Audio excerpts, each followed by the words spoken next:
No. You see Kratos? It's Moses. Please no.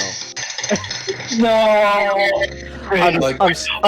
I'm still trying to process the fact that it was they were considering making 3 different Kratos to Weissman.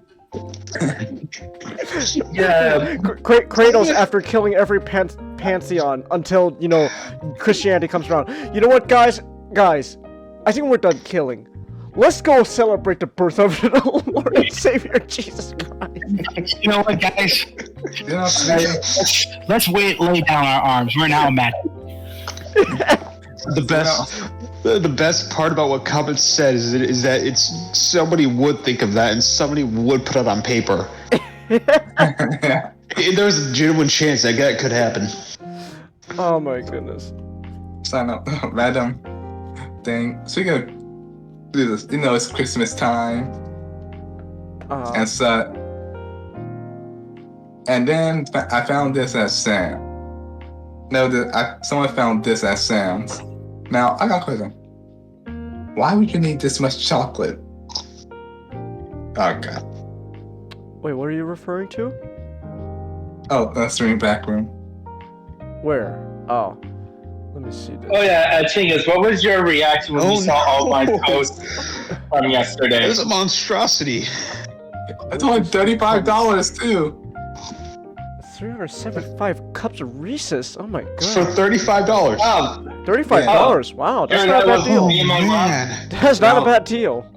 It's like, but why would you need that much chocolate though? Why not? I don't know. You just put this out for like a Halloween and you're set. Yeah. No, exactly. I just want someone just wrap that up in like a present and just put it under the tree for the kid.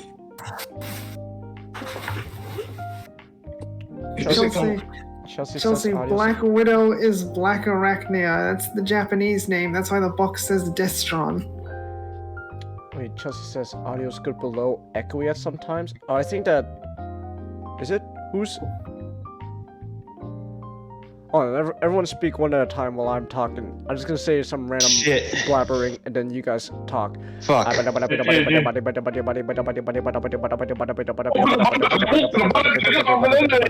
see my mom? She's a big fan. If you're talking about like wait, Chelsea, if you're talking about echoey like as in like like it sounds like someone's like in like a wide open room, or unless you're talking about like someone else's voice is coming through another person's mic. Because this is wide open room. God damn, What? Let me see. What did you do, boy?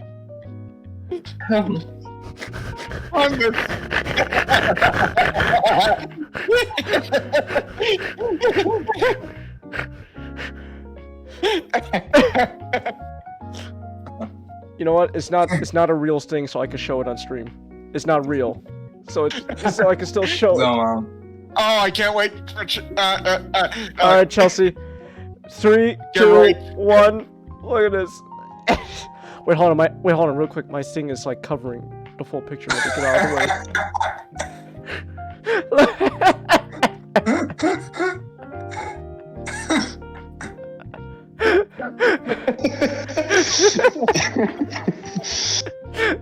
They're not wrong. My Cyberpunk 2077. I played Cyberpunk. They're not wrong. I still don't get what is the point of customizing like your genitalia size when it's gonna be covered up. Oh, Changus, you can just like play the entire game without pants. Isn't that the dream? Yeah, but at the same time though, you're gonna the character's back is gonna be you're gonna be only facing his back. You're never gonna see the schlong. So what's the point? No, it's just no. It's first person. Yeah. All you need to do is look down. You probably do look down and see the schlong. There is there's yeah. Oh, okay. There is a third person mod, so there's the chance that you could just look at your character like a weird deviant in third. his mighty wiener glistening in the sunlight. Asserting, no, mine, wait, Wiener, asserting, wiener, asserting, wiener, wiener, wiener, wiener. no. Asserting your, next to Another. asserting dominance over the game, over the NPCs of the game. Oh my goodness. Oh, wait, not. Change. You know like the AI art that been going around? Yeah.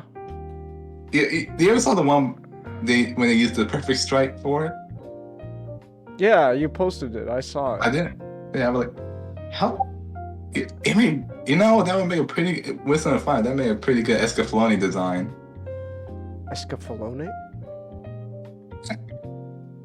The Night Mecha. Ah. Okay.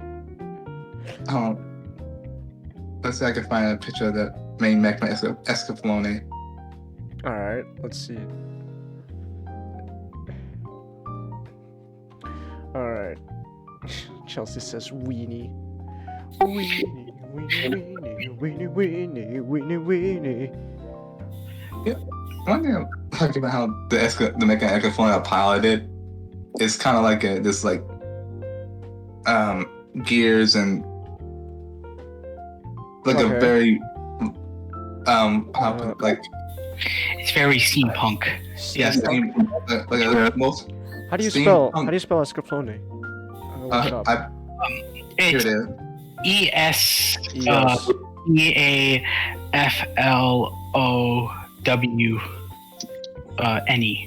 Okay, I posted the main mecha Escaflowne.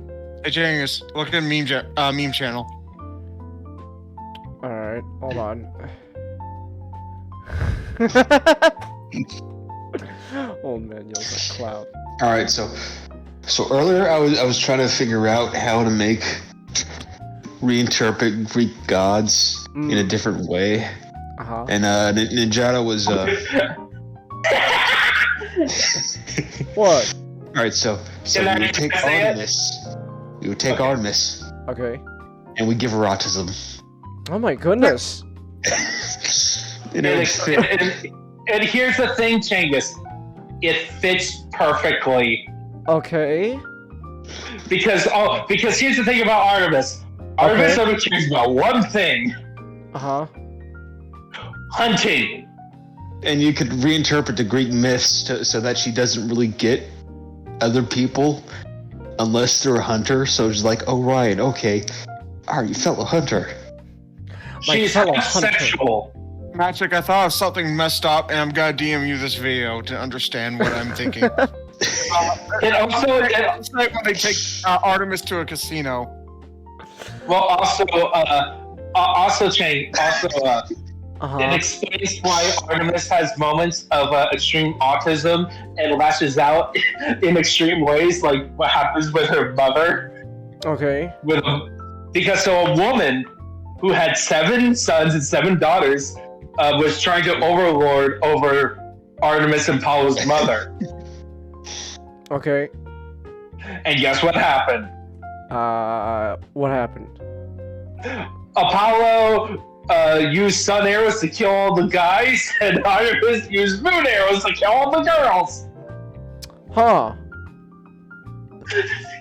Well, that kind of morbid. I don't know Greek mythology. All right, is this Roman? I don't know. Wait, is Artemis Greek or Roman? Greek. Artemis is Greek. Diana is the Roman name. Ah, okay. Chelsea, not Artemis as in the Sailor Moon cat.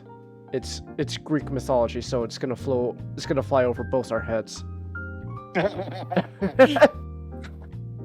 Like, good for you guys, but like I know nothing about Greek mythology, so it goes over my head. Except for like whatever you guys tell me. Like for example, I know you guys said this isn't really accurate, but I just love the image now of just Hades being the dude. Just Hades just chilling in the underworld, and then I don't know, like once in a while, his two brothers come up for bowling. and oh no, here comes Apollo. You know, I hear he's a pediac. Here comes Apollo. He's a pederast.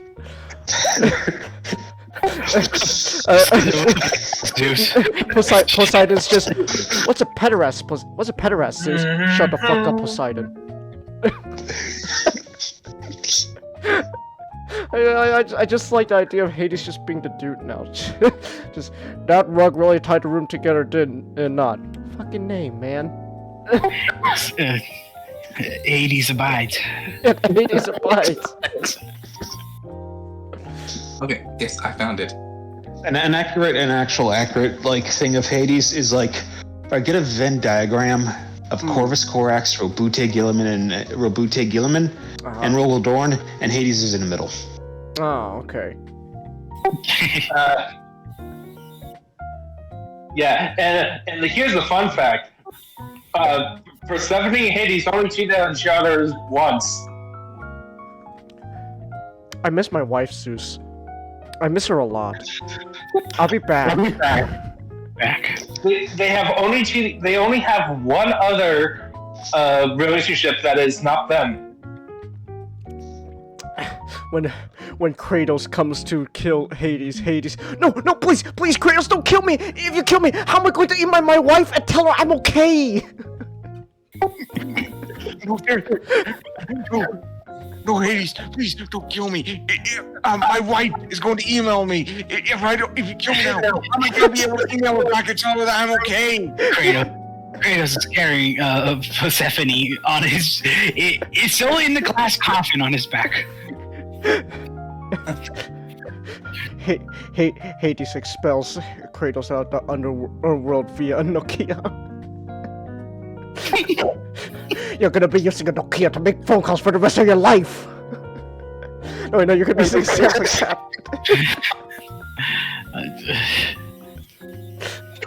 Great, now I want to see that. Just Hades, but with Eggman quotes. Finally, Gaia, take me. I'm ready. Okay, if we're going by the version of the story where Hades kidnapped Persephone, I just like to imagine, I kidnapped you, Persephone, like 17 times already. How many more times are you gonna try to evade me? Okay, the thing is that it was both a kidnapping and an arranged marriage. Zeus was like, hey, Hades, bro, I know you've been lonely, so I got this hot chick. She's my daughter.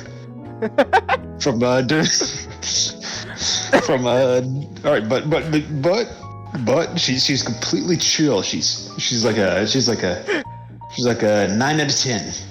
9 out of 10. But her mother's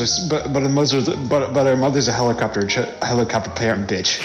Chance, look at me. Chance, you gotta kidnap that ass. Chance, look at me channel again.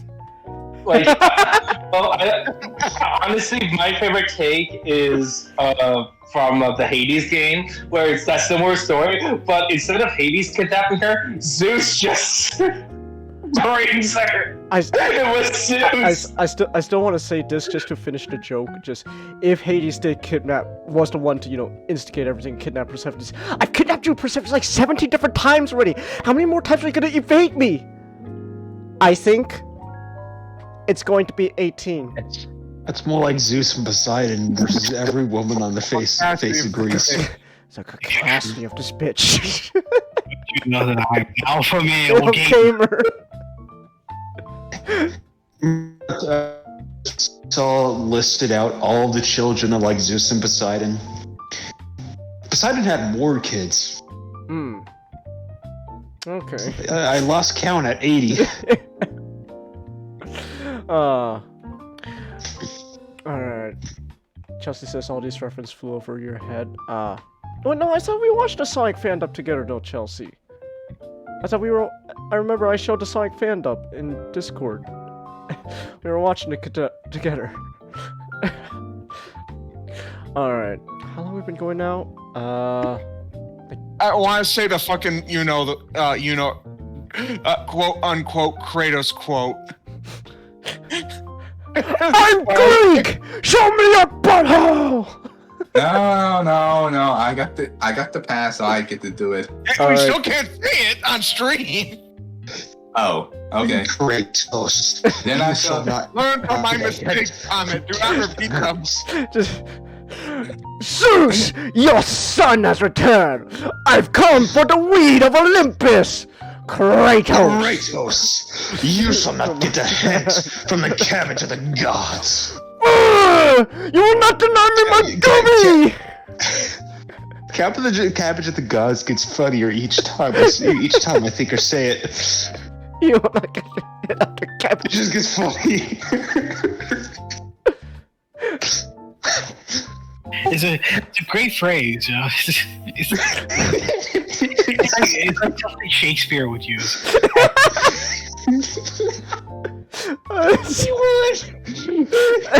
That's the best thing I've heard.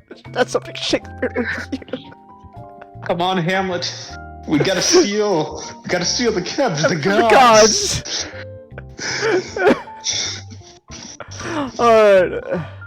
Alright. We've been going for a little over 25 minutes now. We could talk more about the this. funniest thing is that it feels both accurate to Shakespeare and Greek mythology.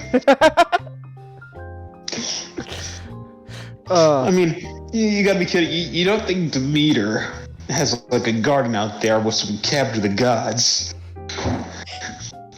Cabbage of the gods. No.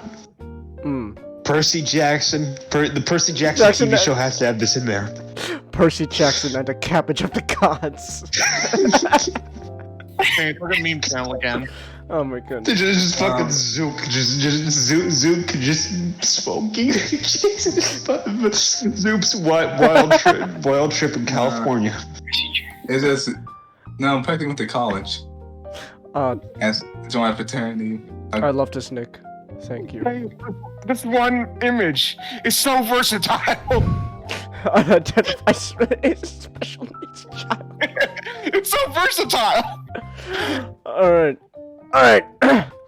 Anyways, it's almost been 30 minutes now. We could talk more about this, but we do. Hey Nick, send me that pic with like the bionicle head. Yeah. Give me a second. Oh, the Dale Gribble picture. Anyway, alright. I'm never gonna start the show if we're at this rate. With the Dale Gribble. Also, Chinggis, this is just a little side thing. Okay. How do you export from DaVinci Resolve How do you export? to a video file? Because I do export, trying to do export, and it's just doing a movie thing. Just make it an oldie but a goodie. MOV, and then you could just put it onto YouTube.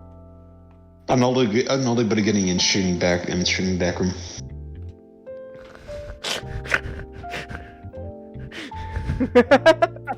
Hold on, I need it. It's poon time. Love that one. It's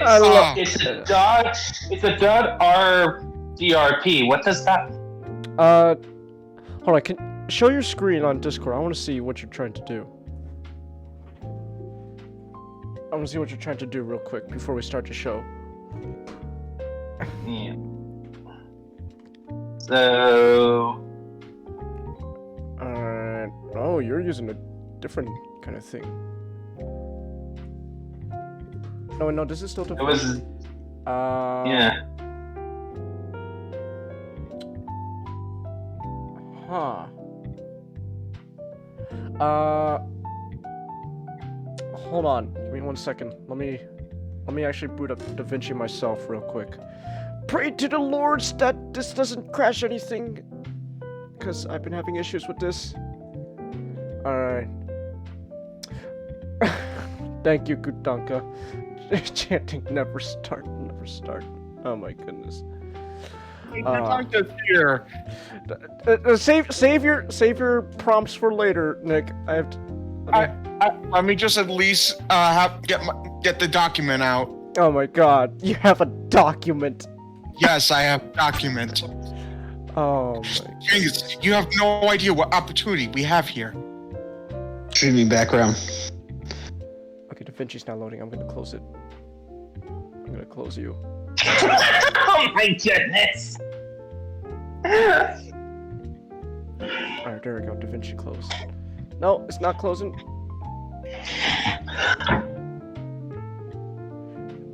Come on. Wait. Oh, here we go. Let me get into DaVinci real quick. Click the icon to the left next to the one you're already on. No. Go down. Down to the bottom of your screen.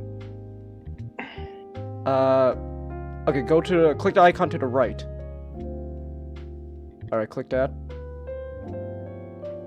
And then quick export. This one? Yeah, quick export. Okay. Yeah, and then you can just create a MOV. Kangas, look at meme channel again. Oh my goodness. This one you'll love.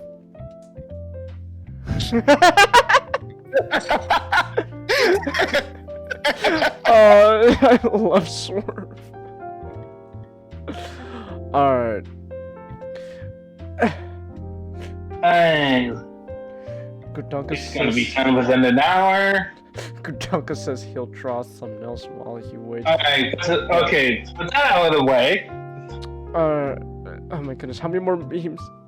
Oh no, that was Chelsea, never mind. I said she's still posting more. Okay.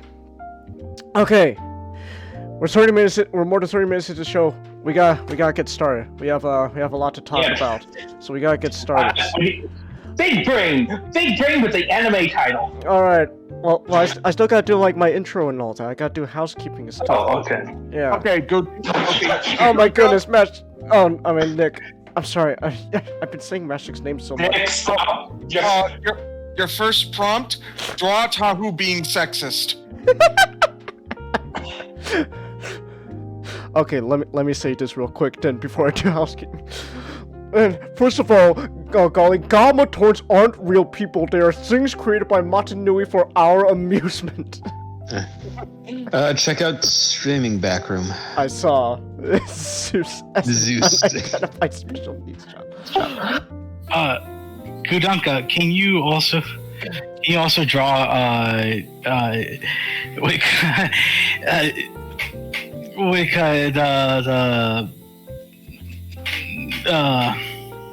Nick giving the mask of life to Tahu and saying, "You drop this king." You drop this kid. Alright. Okay.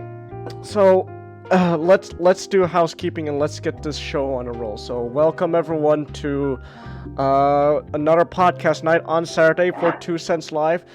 Hopefully OBS isn't gonna crash on me. OBS has been having issues with me, but then I think, and like my PC in general has been having issues. I mean, like for some reason, like the screen would go black, and like I can't do anything about it and stuff. But I think it was a graphics card issue, so I updated all that thanks to I feel like I gotta make not like a separate role in like Discord server. I'm gonna call like tech support guy. Because I wouldn't be able to do any of this stuff without his help. He's the tech expert here. So thank you very much, Not. And then I'm gonna try to update more of the Intel stuff after the stream and all that. But so far so good. So let's hope it keeps that way and nothing bad happens. Now watch as I fucking jinx myself, as usual, because some reason the Lord Almighty finds that amusing. So yeah. As always, I'm joined by my co-hosts. From left to right, we got Comet, not the last one. I almost called not Nijato. Mashtik, then below me is SGD, then Nijato and Xeno Nick, and you can follow Mashtik and Nijato on their own YouTube channels. It's all Nightbot links and the about section and below and all that stuff. And also, I have one last meme of this type. Okay. One last meme. Chelsea, what are you talking about? I am another very special needs child, Starscream. Chelsea, why do you bring up Ray in a dress? That'd be funny. You say that thing specifically. Uh, It's probably my favorite Megatron impression ever. Hey Ray, if you're there, you know what to do. Alright. Other than that, the only thing left to say is a quick reminder that if you look at the top of your screen to the left corner, you'll see that we have a $50 monthly goal of tips through Stream Elements. Tips, donations, etc., however you want to call it. Legally it's called tips, but you can call it whatever through Stream Elements. And if you like what we're doing and you want to support us and all that, then go ahead, drop some, some green into Stream Elements tip jar. And I will use that money to, get more, computer stuff, buy more games and stuff to stream and all that. So we can have a better streaming experience. So, yeah. So, if that sounds, something you'd like to do, go ahead. And then, Kutanka says you gotta figure out how to put the memes in the videos. Well, I could show the memes to, a window share, if that's what you mean. Here, I'll pull up my favorite one so far. This is probably the Swerve one. I could show that through a window capture. Here, let me do that. Here we go. Look at this.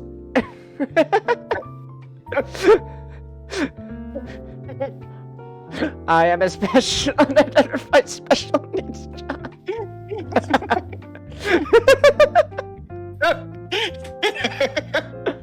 Oh, I love Swerve.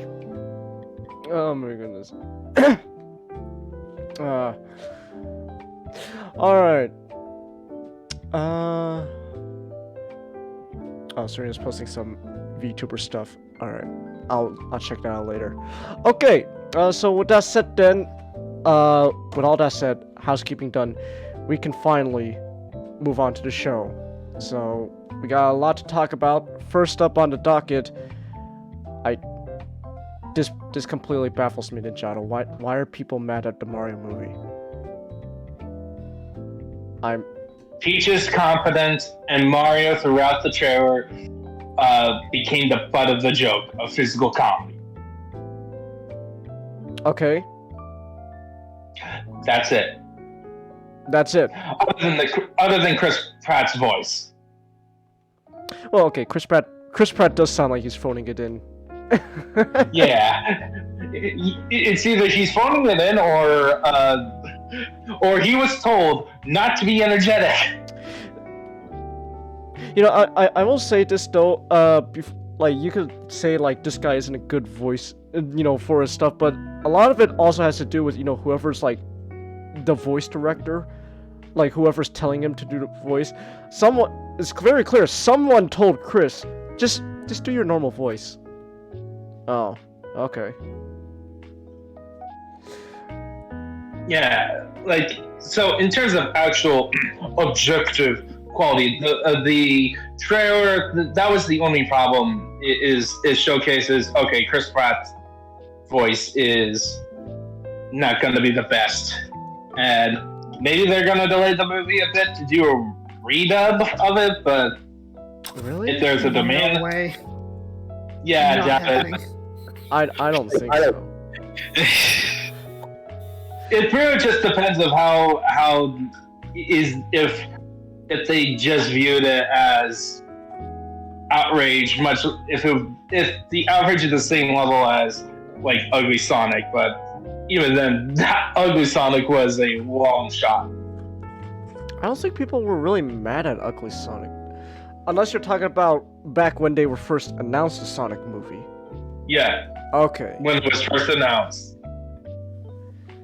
I don't think they're gonna do anything to change it.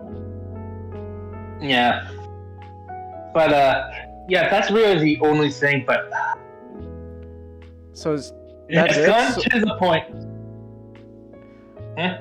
Well, I'm just saying, that's it. That's really all people are mad at. Just it's not so much mad. Some of them is like, oh, this is.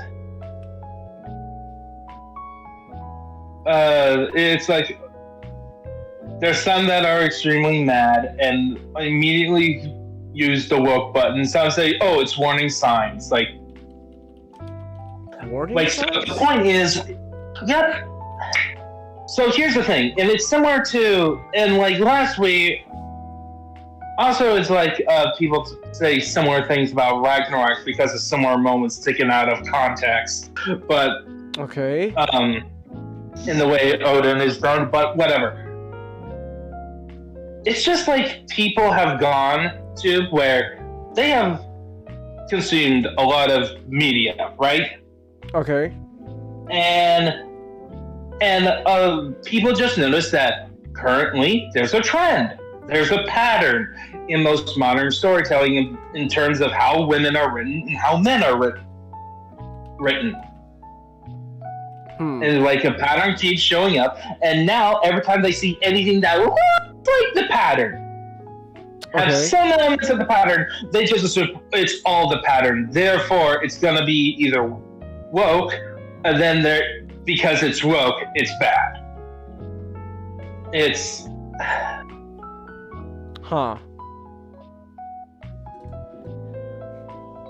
Kutanka says they don't like Peach's lips.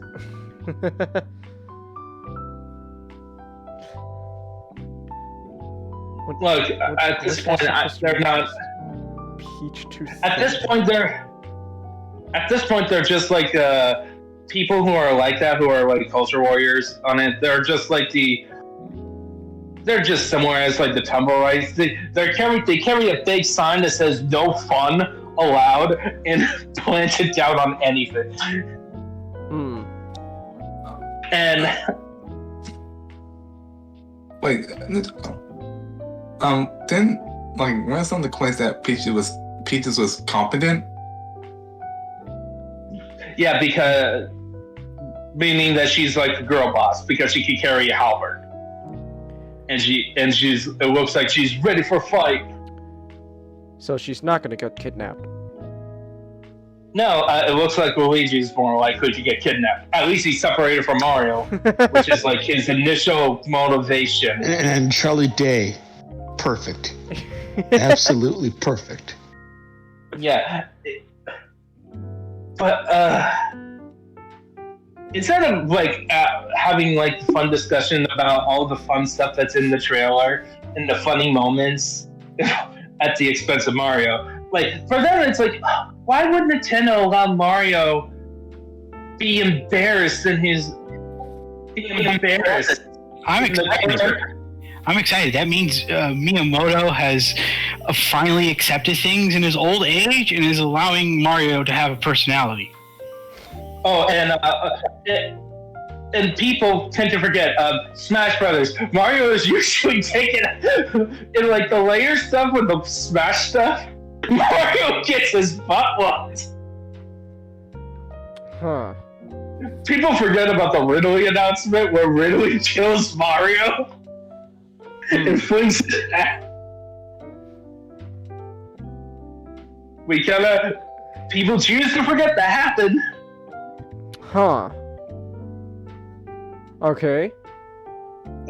Like really, the most Mary Sue character in Nintendo is Kirby. Kirby is the Mary Sue. Oh, that's because Kirby's like an eldritch horror.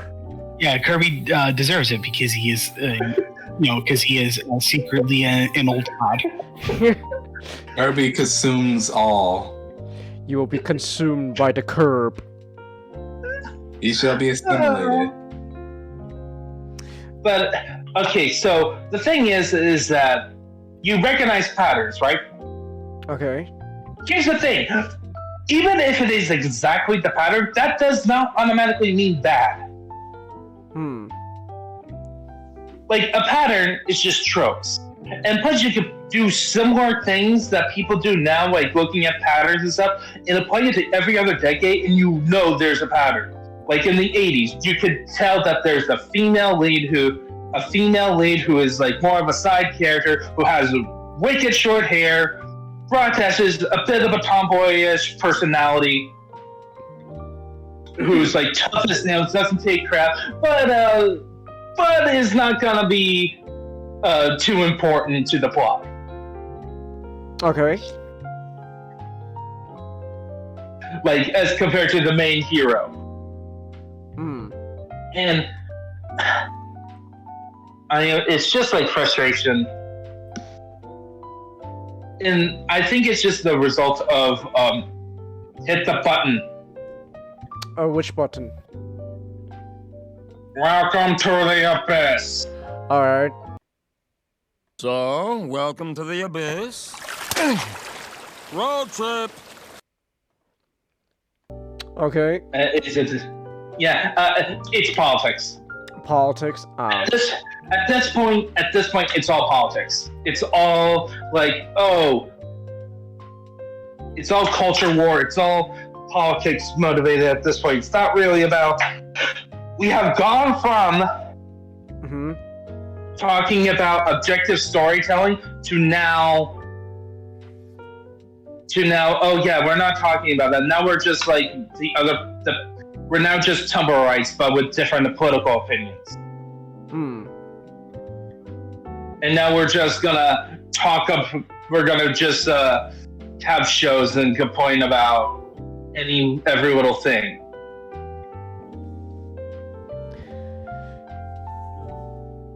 Yeah. I just want people to have fun. Yeah. I'm gonna be honest, I said this before, I don't really care too much for the Mario movie. I really am only gonna watch it just for two people. Jack Black and Charlie Day. That's really all I'm gonna be watching it for. Just gonna watch I'm gonna watch it for Bowser and Luigi. I don't really care about anyone else. I'm just gonna watch. I'm gonna do you one better. I'm just gonna watch the clips with on YouTube of Bowser and Luigi. I don't know if I'm gonna watch this movie in theaters, to be honest. It's not. I don't know. Just the Mario movie isn't really something that's like catching me, like grabbing, like, oh yeah, you gotta watch a Mario movie. It's like, I don't know. Maybe I'll check it out. Oh, matchstick. Uh-oh. Kudunka says the plot should have been down.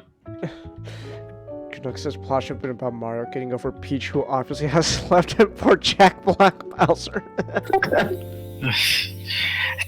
I say it'd be funnier if just Mario is just silent. It's just the silent protagonist. He's silent. Luigi is the one who speaks for both of them. He has to go through the entire movie not having an interpreter, so everyone just assumes, he is the hero we've been waiting for. Finally, we are here. It's like, he's just a Brooklyn plumber, but then he rises to the occasion to become hero. Become a hero.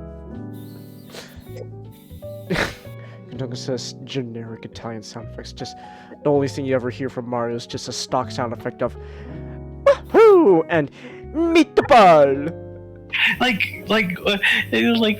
Charles Martinet is in the movie, so it's like why not just have him record new lines for the movie of just like the sound bites. So like, yeah, let's go. I don't know. Yeah, I know it's just it's very clear. Someone. Well, I'm hearing an echo on your end. Not. Oh. I was just saying, like, it's very clear. Someone in whoever's like the voice director, or I guess just the director in general, someone clearly told Chris Pratt, just use your normal voice. Oh. Yeah, okay. I think they got people like Chris Pratt because they were more focused on star power than getting someone suitable to the role. Yeah. I don't think they intended to write a movie faithful to on my phone by accident and didn't notice. Ooh. I think the movie they wanted to write would not be compatible with someone like Charles Martinet. Yeah, they got someone more suitable to their Mario than the Mario. Yeah, I imagine that's the case. It's just I'll be okay with whatever happens. You know, it's not going to be the end of the world. Yeah, it's not the end of the world. Just Yeah, I'm just so tired. done with done. It's times like these that makes me wonder. Maybe we should regulate the internet. Regulate the internet? No. No one wants me regulating the internet. Yeah, I That know. was a horrible idea. Wasn't that Of like course, a, yeah, wasn't yeah, like a whole like hot topic like several years ago? It occasionally pops up when some official, a new bill or a new decision on like some office that affects the internet, and people go up in arms about. I know there was like several years ago there was like a big debate about like some guy saying, "I'm gonna regulate the internet." It was like, oh my goodness. Mass hysteria, cats and dogs living together.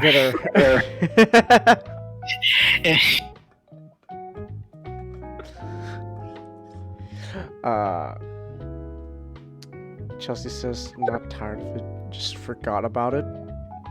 Huh. Alright. Like patterns are just okay, and it's okay to notice them. And a lot of them can be used or bad, and it happens a lot because 90% of all the stuff you're gonna watch is crap. You're seeing yellow and black. You're seeing red and you think it's blood when it's just, strawberry jelly. Yeah. Just because it's red, the same color of red, doesn't mean it's the same substance. Yeah. Yeah, and it's like, now if the movie comes out and if it's proven true, like I am willing to be wrong, and that's another thing I have a problem with. It just seems like an average, your average CGI movie nowadays. Yeah. Yeah, that's what it's coming across as to me. All I know is like when I walk into that theater, I'm not going to hear about anything like Bob Hopkins talking about the dinosaurs, and that makes me sad. So that makes me a bit sad inside. So they should have Bob Hoskins narrating this movie and talking about dinosaurs. Not gonna lie, when I first heard the Super Mario Brothers movie, I was like, because I saw someone posted on YouTube. I'm like, Mario Brothers movie? Really? They made a movie of it? You ever wonder how the dinosaurs actually went out? And I'm like, what the fuck? Am I watching the right movie? I felt like I wasn't. I was. You just took the script for a completely different movie, scrub out the characters' names and put Mario, and Luigi and Bowser. We should watch that sometime, the original Mario movie. we should. We should. I think that'd be pretty fun. Didn't they use like Daisy? They did because Super Mario Land was the new game out. So it's like, yeah, let's just use like Daisy. She's not a princess unless the end of the film still means anything. I'm still waiting for that sequel, guys.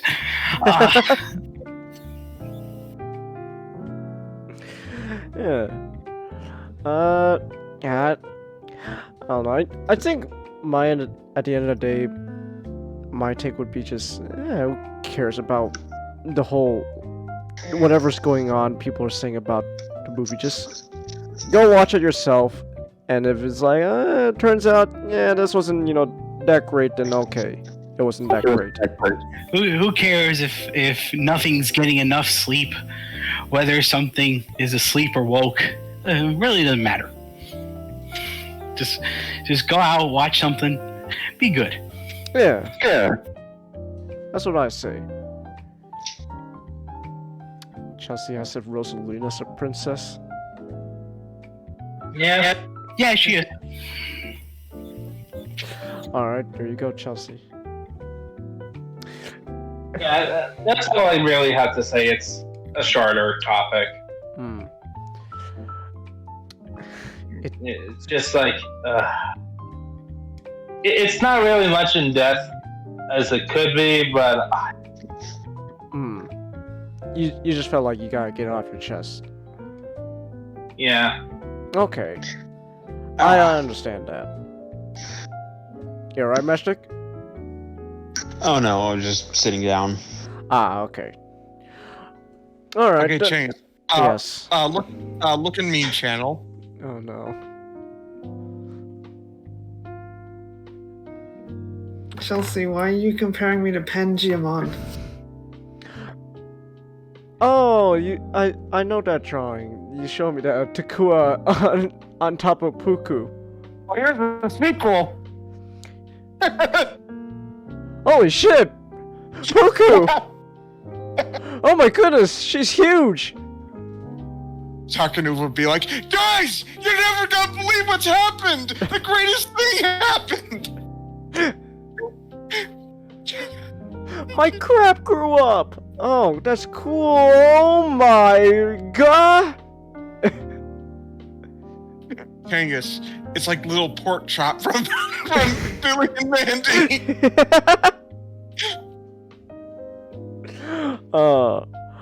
Alright then. Okay, Chelsea, why are you comparing me to pngtuber? Now to talk about some N-words. that's... Whoa!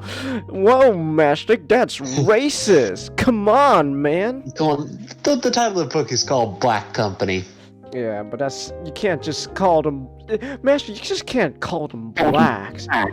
African American, please.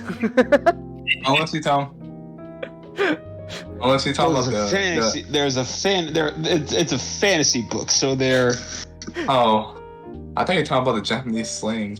No, we're segueing into Mashtik's topic, but I was gonna make... Oh, no, I was trying to add to the joke you were saying. No, I was making a Big Lebowski reference. Just... Oh. Also, Mashtik, blacks are not the preferred nomenclature. African American, please. But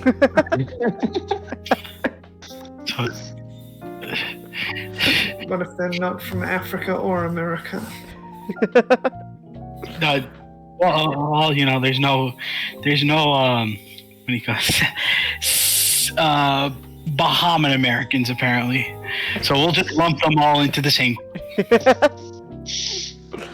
Alright, so, Meshik, what is the Black Company? In essence, at least the first book. Oh my goodness, Nick. What you said about... So, the first book is basically, Alright, so it's a fantasy novel, it's a military fantasy novel, about a group of mercenaries fighting for an evil empire. Yeah.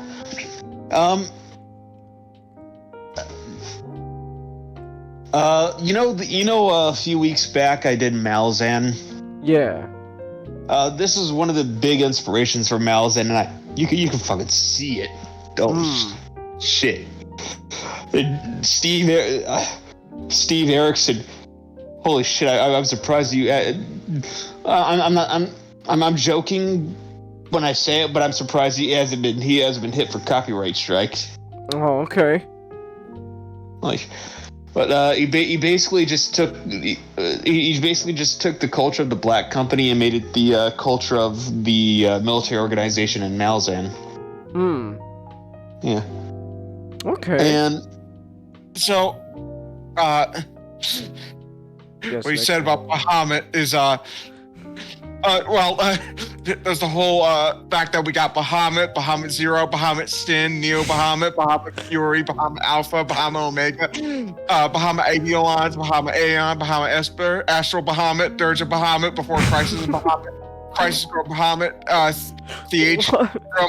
Bum, Theater Rhythm Bahamut, Curtain Call, Theater Rhythm Bahamut, All Star Carnival, Bahamut Mission Online, Bahamut Get back on topic, Bahamut.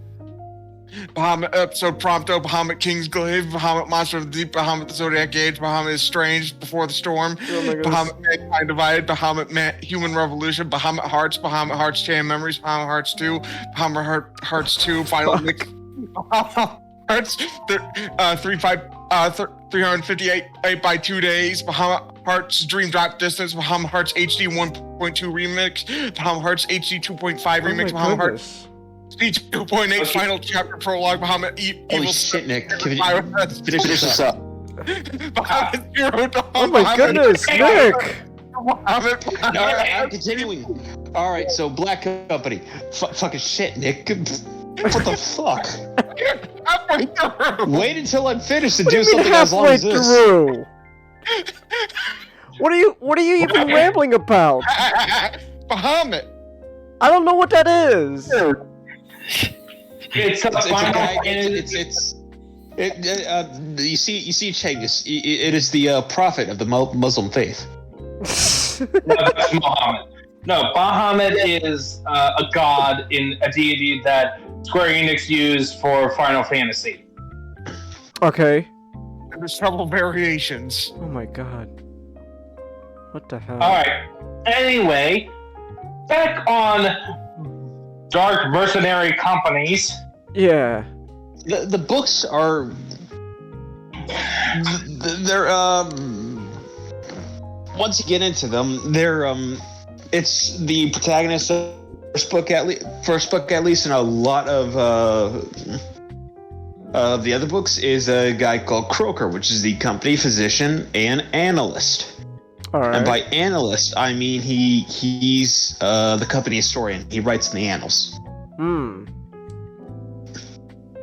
And the book is first person's perspective from the it's basically the annals of that particular war. And this one for the major plot, this one they're being contracted by an evil empire, empire in the north, run by a empress called the Lady. And they are fighting the rebellion known as the Rebel. Not the rebels, but just the Rebel. The Rebel. All right. Yeah. And there's this prophecy that a reincarnation of a previous hero called the White Rose will come up and save the day, and the Black Company are sent in and they kill a lot of people. Oh. And but that's for the general plot. That's generally what happens. It got a lot of. For the first book, it's kind of like a collection of short stories. Okay. That link together, and then the next one are like you get like the first one is like 6 chapters, 10 chapters long. All right. They're all very short books. But the real, I think the real, it's interesting for I should have wrote this down so I'd organize my thoughts better. I feel you. Yeah, but so the Black Company itself is what I said, a mercenary company, but they're very interesting. They come from a land down south where they don't really know. 400 years they've been moving up slower and slower to the north. And each generation of Black Company, eventually you see the older members look like people from more down south. So you have this old wizard called One Eye, and he's a black guy. Okay. But he's like 100 years old, but he's way down from the south. Well, everybody else are mostly white guys that are in the north. Oh. Yeah. They all have these like nobody in the black company really knows the. You're not. It's kind of like a don't ask, don't tell kind of thing about your backstory, because a lot of these people are running from something or something else like that. And then they are recruited and forged into a brotherhood, sort of a new they really do adoption of all right, this is not just a mercenary company. This is the brotherhood. You are part of the family now. Welcome to the family, son. Family. Yeah. I would say, don't make us do anything that will result in giving you new shoes, if you catch my drift.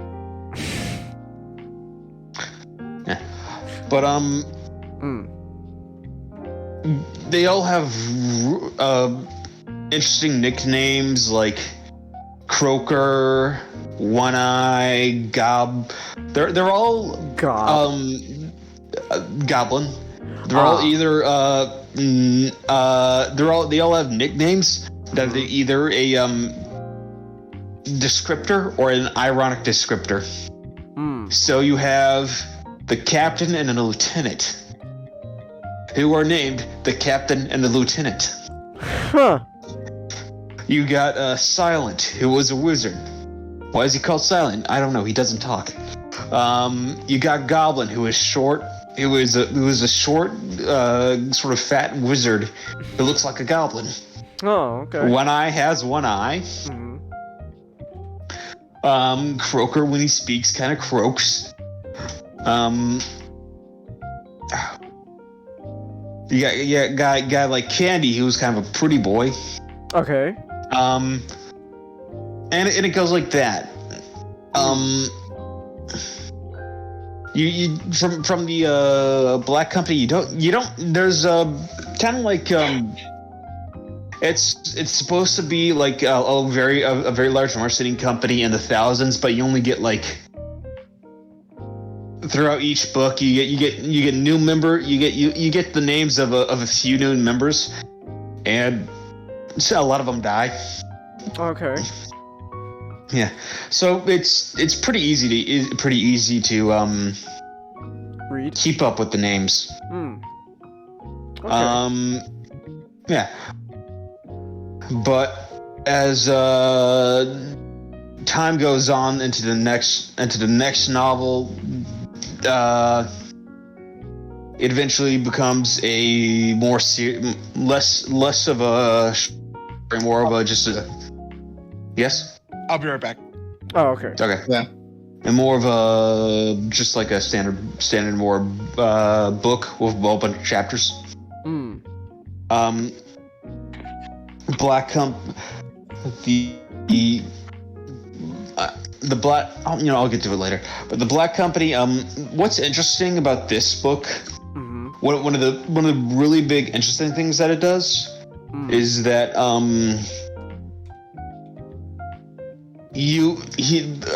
Glenn Cook, the writer, is very good at differentiating each of the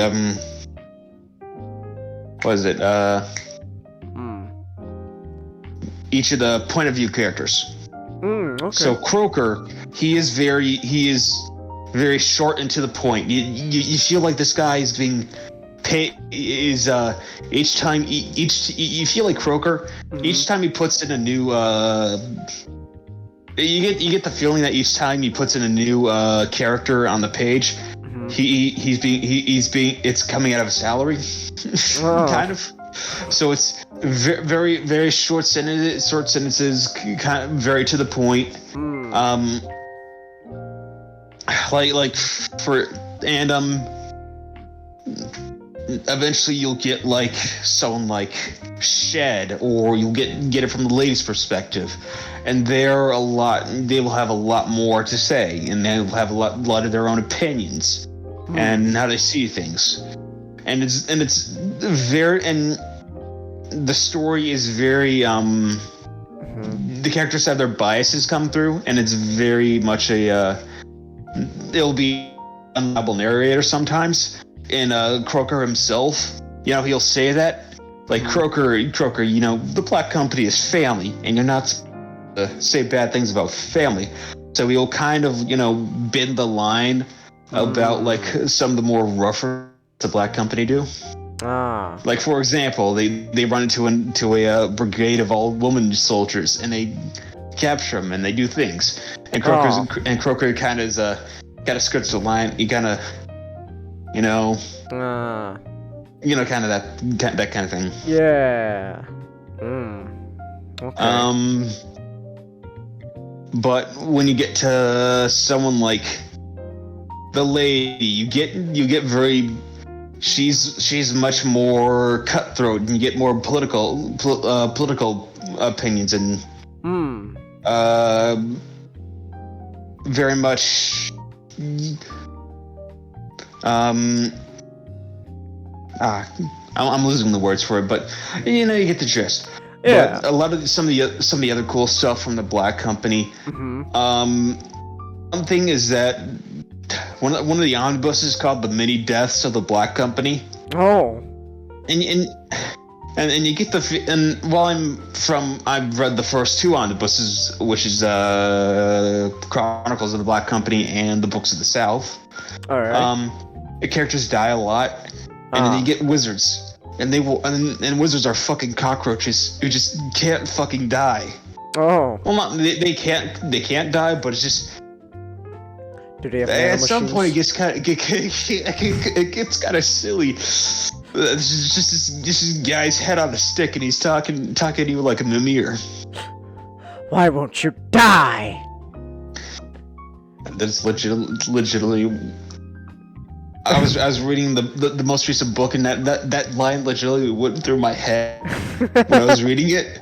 Because there's this one character, and he dies each book, and he's brought back, and he's just brought back in a just a shittier state. Oh my gosh. And eventually he's just you can imagine at this point he's just kind of a head. Wow. Yeah. But the wizards in the Black Company, it's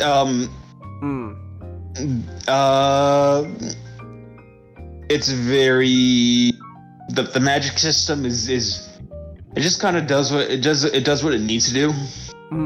It's very soft, like it's not even like it's not even tangible, and it's not really a solid anymore. It's kind of a liquid. It's you'll get recurring like spells and stuff like that, but really the limit is up in what wizards can do is really up to Glenn Cook. The writing is I think the best part of the series is probably the character work. Okay. It's very short to the point, but Glenn Cook, you barely receive anybody's backstory. Like the most you probably get is like the lady. You can sort of piece together a lot of her backstory, but you only get the gist of it. You don't really get anybody's true backstory. And even then, that's kind of the in your typical book, you're met with the character's backstory. Yeah. And you get none of it. And then Glenn Cook comes in and he's like, all right, I'm just gonna write such entertaining, such characters full of I'm gonna characterize the characters so well that it doesn't even matter. Kind of thing. Like Goblin and One Eye are two wizards that are older than the rest of the members of the Black Company, but all they really want to do is just fucking mess with each other, and they use illusion magic to fuck with each other. Oh, okay. And that's like a big entertainment feast for the rest of the Black Company.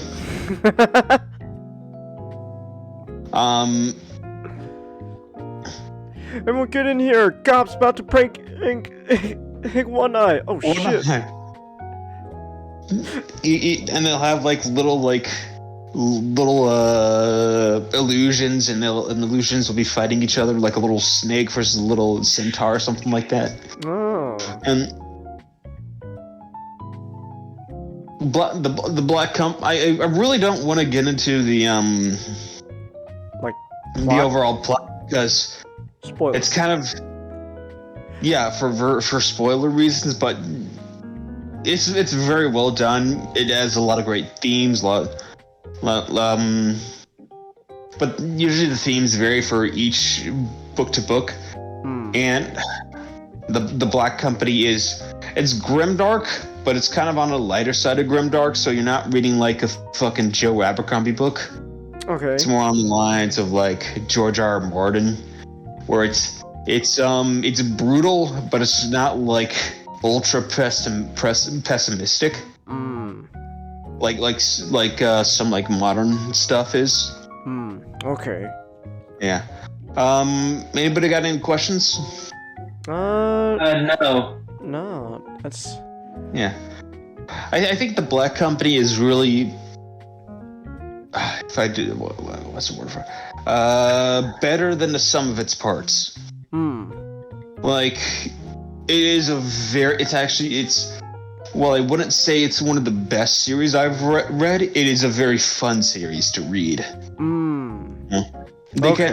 If you read the first 3 books, the first omnibus, I'd say, the second one is probably the best. All right. The first and third one are probably on the same level. And if you read the first one and you enjoy that, if you don't like if you enjoy the books, then continue on. But if you don't, then it's a very long series. It's like 10 books long. Dang. But they're all kind of shorter than your usual fantasy. For like the Black Company itself, the first novel, it's like around 300 pages. Okay, that's not too bad. Yeah, and if you read it, if you can either take it for like the first, I think it's only sold in omnibus format right now, which is why I have. Okay. If you read it, you could either take it like 3 books, or just one long book, kind of thing. It kind of just feels like the omnibus, if you read it like throughout, just chunk out go through all of it, it just kind of feels like a regular Malazan book. All right. But they're short, they're fun to read. I would use it I think it'd be used as a pretty good palate cleanser between any larger series if you guys are like book junkies like me. It's really fun. It's not I'd say in terms of quality of writing, it's like a A-, like a B+, A-, most of them. Okay. But the enjoyment level is like at a A+, S-, kind of thing. I think that's about it. Okay then. It's a very fun series, Check it out. The first book is really short. Maybe pick it up on I don't know if they have it on Audible or online book. Check it out. The first few, it's kind of like Malazan, where it's kind of hard to get into, but instead of a book and a half, it's like the first few chapters. And after you go through the first 3 chapters, you can just get the hang of it. Okay. All right then. All right. Nice. Alright. You gotta. I need to head to bed. All right. Good night, man. Have a good night. Good night. Have a good night. All right. What? I said good night. You said good I night. like. Have a good night. Alright. I stopped being a book junkie a while back. I don't know. I should probably find a read again. Audible helps a I can help you lot. with that. Hey, Chinggis, if it Audible helps a lot with me. Ah. I just get the book and read along with the Okay. audiobook. Alright then. Alright. Before we go on, Yes. Bahamut Wars, Battlefront 2, Bahamut and the Will of the Wisps, Bahamut Coop Insane Trilogy, Bahamut vs. Bahamut Infinite, Mobius Bahamut, Bahamut The Here's After, Bahamut Interlude, Bahamut G-Bike, Bahamut Rings, Revenant Wings Bahamut, Bahamut Lightning Returns, Tactics Bahamut, Justice Monster 5 Bahamut, Bahamut Type 0, Crystal Chronicles Bahamut, Echoes of Time Bahamut, Bahamut Crystal Chronicles, The Crystal Barriers, Bravely Bahamut, Bahamut End Layer, Dissidia Bahamut, Dissidia 012 Bahamut, Bahamut NT, Bahamut Ocean, First Departure, Bahamut Trigger, Bahamut Quest Heroes World, The World Bahamut, Its Woes, and the Bahamut Below, Bahamut Stormblood, Bahamut Racing 3D, Super Bahamut RPG, The Legend of the Seven Bahamut, Bahamut Hopes 3 on Bahamut Hoops 3 on 3, Musashi Bahamut Legends, Attack on Bahamut, Bahamut no Waku Waku Carnival, Sigma Bahamut, Bahamut Summoner, or the Unsung Bahamut. The Bahamut Ends With You, Tactics Bahamut, Last Bahamut Together, Blossomers, Bahamut Prime 4, Season of the Bahamut, Bahamut Heaven's World, Bahamut Record Keeper, Puzzles and Bahamut Tournament, Bahamut-esque, and finally, after years of anticipation, Bahamut Hearts 3. Nick, Okay. what the fuck are you talking about? It's like, All the variants of Bahamut. Nick, take some water, sober yourself. It's like you know the Breaking Bad meme, like Jesse, what the fuck are you talking about? That's me right now, just Nick. What the fuck are you talking about? Oh my goodness. Okay, that's a lot of Bahamuts. What the hell? All right, so far, how long have we been going now? Almost an hour and a half. So far, so good. Okay, looks like it was a graphics card issue. Hopefully things turned out good. Okay, so with that said, then we can move on now to some video game topics. So Comet, what is? Oh no, go ahead. Oh, sorry. No, go ahead. No, continue.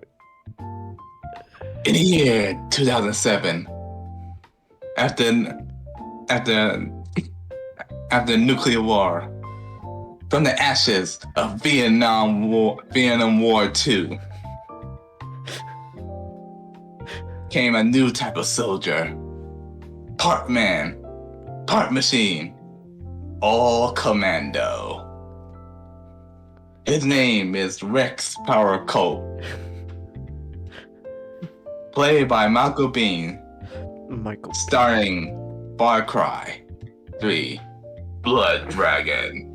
Ding-ding, ding-ding, ding-ding, ding-ding.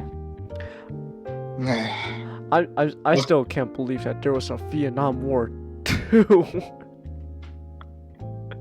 Electric Boogaloo. Electric Boogaloo. As you probably guessed, Far Cry 3 Blood Dragon is like one big, what's the word? Tribute, nod, to 80s action movies. And the 80s in general.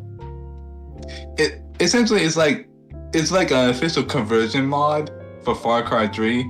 And you play the cyber commando named Rex Power Colt. Rex Power Colt. That's a wonderful name. Yes. I'll be back. Alright. No, I'm talking about the 80s. You gotta say, I'll be back.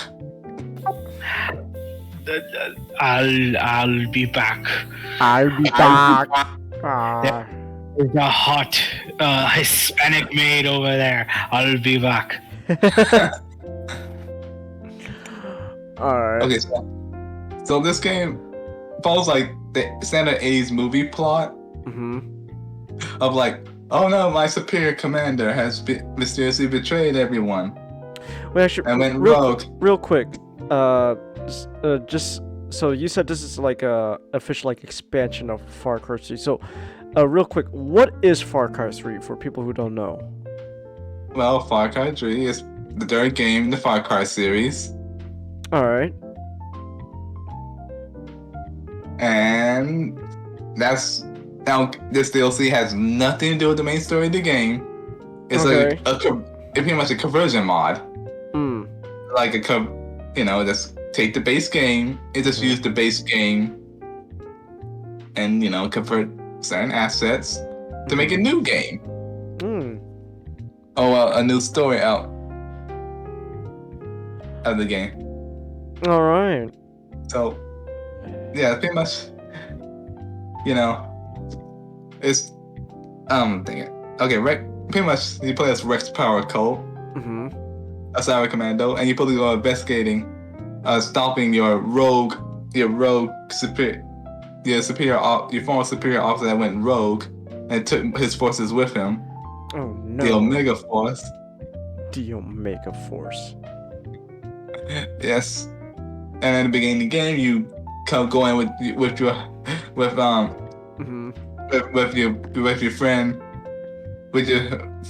black friend Spider, Okay. and you went in to kick butt as the quote Spider, Mark 4 style motherfucker. His name is Spider. Yes, and he talks in that stereotypical like 80s action hero, Oh. the black character boy. Yeah. The black- I know You're what you're like- talking about. It's like, you see, you might wanna also you need my recalibrate Rex, but I don't need no recalibration because I'm damn well perfection. I'm damn well perfection. Yeah. I'm a goddamn sexual tyrannosaurus. I heard about it. I tell you, yeah. Men wanna be me, and you wanna be with men. And the one thing I like about the game is that the tutorial is like a little program in your head that Spider activates. That's to mess with you. Alright. It's like, and Rex is like, I hate tutorials. This one sucks. Because, like I say, it's a program in his head, so he got no choice but to do all the things it tells him to do. Alright. Yes, but like I said, it's so 80s. Like the enemies, it's like it uses like they're on the sci-fi movie budget. Motorcycle helmets and motocross gear. Nice. Painted.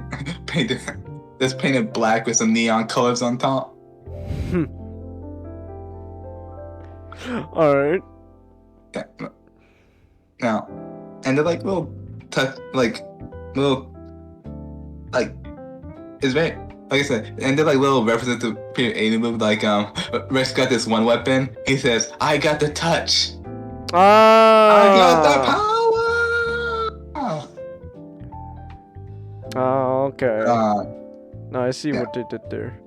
Yes, and this channel is called Test Your Might. Test your might. Test your might. And this game now, at the tutorial level, you gotta explore this island, and you just full of all these like crazy things like blood dragons, these like dragons that shoot lasers out their eyes. Okay. Cyber sharks, cyber dogs, and most of all, the dreaded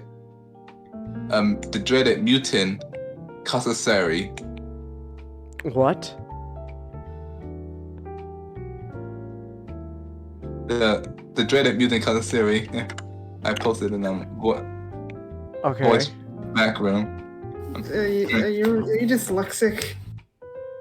I don't know how. Cassowary. Cassowary. I don't It's know. very clearly spelled cassowary. Alright. Which, and everything's out to kill you on this island. Ah. So pretty much, it's Australia. Ah. I see. Yes. Alright. Yeah, but now the different challenges in the game, you have you unlock weapons, Mm-hmm. or you get like maps, or get maps that are on these things called floppy disk. Floppy disks. Yes. Yeah. Like I said, and like there's like references to like I like how like every time Rex kills something, he's used all these like cheesy one-liners like when you blow an enemy up, Uh-huh. I guess I just unleash. He said like I guess I unleashed my I guess I just unleashed my load on him. Ha. Or when you shoot someone in the head, he'd be like, he looked like he got ahead of himself. Ha. Nice to meet you. Ah, so he's a pun look. factory. Yes. Oh, look, you got something in your throat. Me. Hmm. Yes. And then when you get the minigun, when you shoot the minigun, he just screams. You know, the good old, Stick around. he just screams, ah! Ah! Better luck next time, kiddo. Like I said, this is like 80s action movie plot made into a video game. Okay. Yeah, that sounds fun. And, you know, you have the love interest, the scientist love interest, who tried to give you this like drug that Salome took, the blood dragon blood. Okay. He's like, but about the side effects that drove Salome crazy. But Rex is like, no, I can't take that. I made a promise to a special lady. And she's like, your wife? No, Lady Liberty. And it just shows in the background a picture of the American flag and a picture of Lady Liberty. But it's all covered in graffiti. And he's like, winners don't do drugs. Winners don't do drugs. And then, yeah. Then there was this one scene where Stallone was like, we both, look at you and me, we both have the same blue blood. Wrong, Stallone. My blood is red, white, and blue. Nice. Yeah. Alright. Yeah. But the best part of the game is at the end, you get to ride a battle dragon. And he's like, armor blood dragon. He's like the most wholesome guy. Because he speaks in the speech-to-text device. Mm-hmm. And he said his name's like, genocide is fun. This is fun and sad. I shoot fucking lasers out of my eyes. Alright.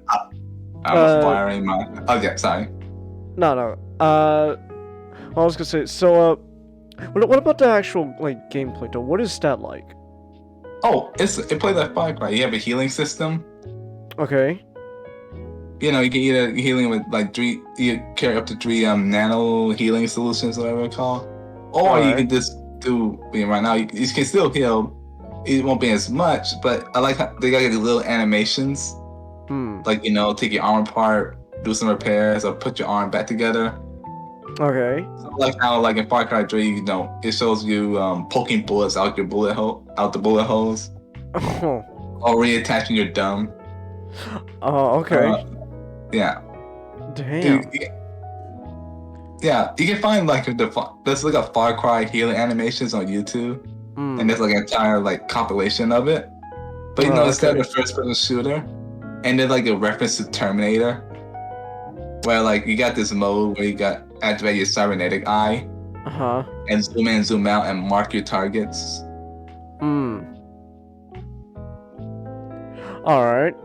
And you got weapons like the minigun, the machine gun, the pistol, you know, standard stuff. Okay. Yes. and like that, and when you reload, it's like the most unnecessary '80s thing. Okay. Like flipping the magazines, spinning the gun. Yeah, but it's cool though. I know, and my favorite one is like how you reload the shotgun. Oh. He just flipped the shells off from one hand into the gun, like a coin. He like flick, flick, flick, flick, and it just perfectly lands in the shotgun without missing. Oh, that's amazing. Chase, Yes. look at meme channel. Okay.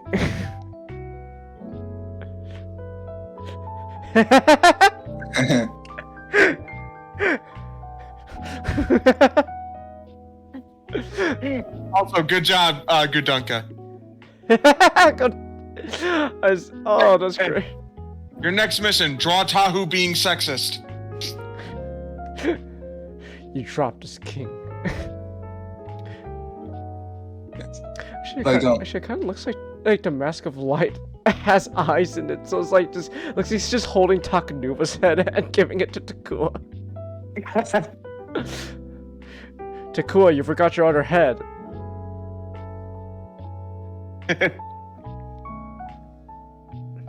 So, Hmm. and I'm back. here's a picture of a Mega Force. The Mega Force. Okay. Well, like I said, it looked like they're wearing motorcycle gear. Oh, that's nice. little spacesuits going on there. Yeah, but I recommend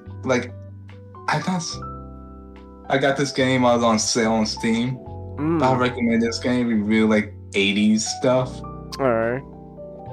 and also this game. It might give me try the rest of the Far Cry series. Hmm. Well, the latest one. All right. Like I said, it's really fun. It's just like short and cheesy. And fun fact, they made this under 6 months. 6 everybody months. Wow. Well, they already got a base game. They just took Far Cry 3. True, but still, that's impressive. 6 months. Yeah, and everybody thought it was an April Fool's joke. Did it come out on April Fool's? I think the trailer came out April Fool's. Oh. Okay then. Yeah, and there's one thing I'm about to mention. Oh, yes. Hmm. And they made all these commercials, these trailers, and they made them in the vein of old toy, they had that video tape decay to them, Ah. and made them like toy commercials or old '80s toy commercials. Ah. He's Yeah. more than meets the eye. Yeah, something like that. Good Dunka. I applaud you, sir. Now, yeah, I would recommend. It's really fun game. Get it? And there is a kind of sequel, kind of spin-off called Trials of Blood Dragon that has a crossover with the Trials game. I suppose it's sequel, but Okay. yeah, I don't. Sound like it had a good story, but but it's a completely different game. Hmm. But Okay. yeah, turns out the love interest it deal with an alien invasion, and the love interest turned out to be an alien spy, like dumb '80s plot line. Hmm. And I meant that in a good way. Yeah. All right. Yeah, but yeah, blood dragon, get it. And How much was it when you got it? hold on, let me double check. It probably like something along the line of just. Well, I have to ask. $5. Do you need to have the the base game? It's a very It's standalone. Okay, it's it's $14.99 now on Steam, Hmm. and I think I bought it for half that, or like well under half that. All right. Let me see. It's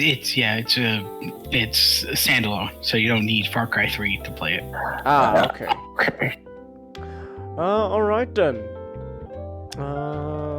Yeah. Also, the soundtrack is awesome. It's like, some of it remind me a little bit of Terminator. It's like synthwave. Dun dun dun dun dun. All right. Okay then. So yeah. All right then. Well, if that's sounds like your kind of thing, then go ahead. Okay then. Kutaka says yay, sexist. Oh my goodness. You're having fun, Chelsea? I'm glad you're having fun. Okay. I guess though we're gonna have to put fun on a hold, because now we're getting to the... Alright, now it's time to get to the meat of the show. Okay. So I want to start this off. okay. Me, Hardy. You see, golly, women aren't people, they're robots.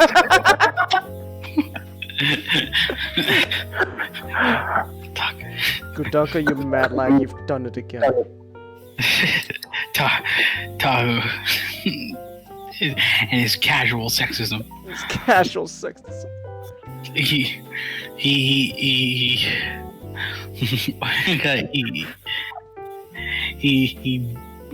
says it as easily as he breathes. Oh, that's amazing. It's great. So I want to start off this topic by saying hello, one and all. My internet handle is not the last one. And just like the movie Hackers taught me, I am nothing without an internet handle. So allow me to return to nothing. For my real name is Christian Gonzalez. Okay. I am a Hi, Chris. Hi, Chris. Hi, Chris. Hi, Chris. Hey, Chris. I am what you would call a cinephile. As a very, very oddly perverted way of saying that I love movies.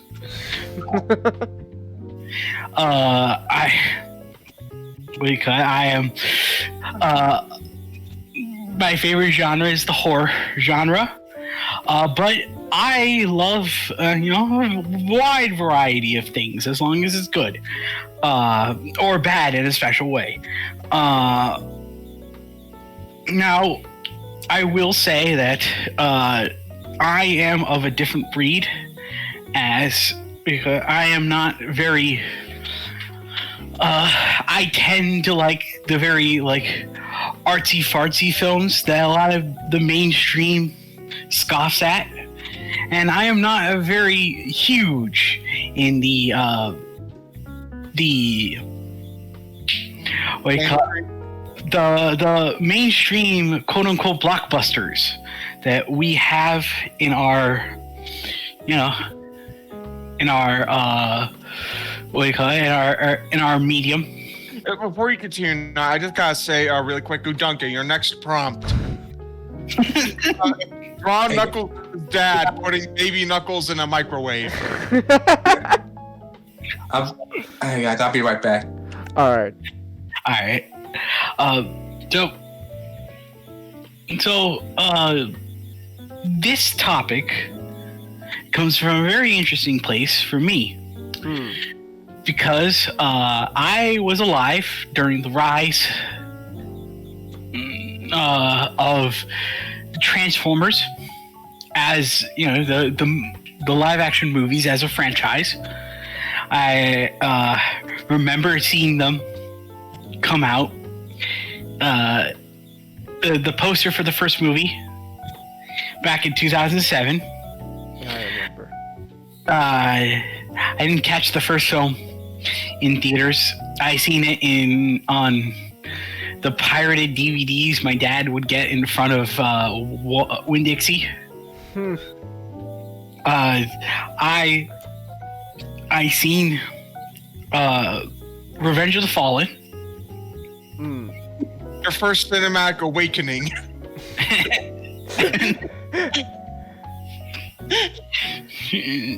And it's the movie that night. It's the movie that convinced me that the world was evil and wanted to hurt me. But what did you think of the avant-garde student film Transformers: The Last Night?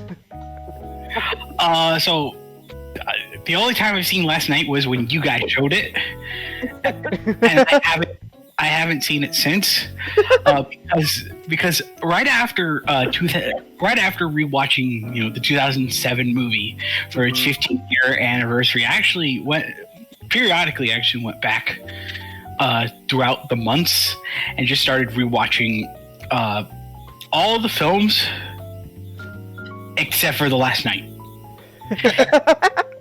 Just yesterday, I rewatched Age of Extinction, and I watched Bumblebee.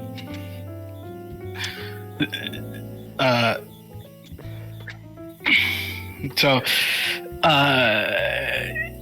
this topic is in relation to the new trailer that just came out, and I'm kind of interested because more than ever is because Transformers now exists in this very interesting place where I witness its rise, and now I'm kind of seeing its fall of relevancy. And I'm not saying this as a bad thing. I'm kind of saying this as a way of, well, the landscape is different now. Like, it's no longer the crown bearer of the highest earners of its summers. That role is now to whatever Disney's doing. Yay. So there's a very interesting place where Transformers is now, because even though Bumblebee itself did make a profit, it's considered the lowest grossing of the films, which I find interesting. And I think that's less said about the movie, because of course, anyone who will ever argue to you that the gross profit of a film equates to its quality is lying to you, or is probably dumb. But I kind of find it interesting where we are in a sort of point where Rise of the Beasts, its what do you call it? Like, its financial future kind of remains uncertain. Not in no way of an indication of its quality, as so much as it is just a matter of its place in the atmosphere, in the ecosystem, and that it is. But like, I imagine, if anything, it will make a lot more money than Bumblebee, because I think it's just, just how it's sort of titled. Like, there's an expectation there when it comes to how things are presented. To get to the trailer proper, which for some reason the entire trailer is playing the Notorious B.I.G.'s Juicy, which it distracts me like throughout the. Okay. Because like, I've always heard the explicit version. So every time I hear, if you don't know, now you know. I imagine, yeah, he's gonna say something at the end here, but this is meant to be, this is meant to be, this is meant to be for like families and children, so they're not gonna go that far. The official trailer or teaser or whatever starts where I kind of don't know what's going on. Optimus finds Primal. They both exchange words to each other. A looming threat is supposed to happen. I guess it's something that has the Terracons. So I picked out this topic in general because it is something that is based on a franchise that is very near and dear to my co-hosts, or as I like to call them, my cohorts. I love you too. Yeah, I love you too, Changus.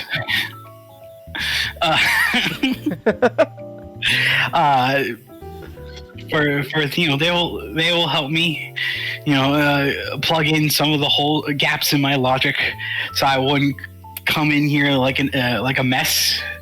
I'm totally prepared, guys. So Primal,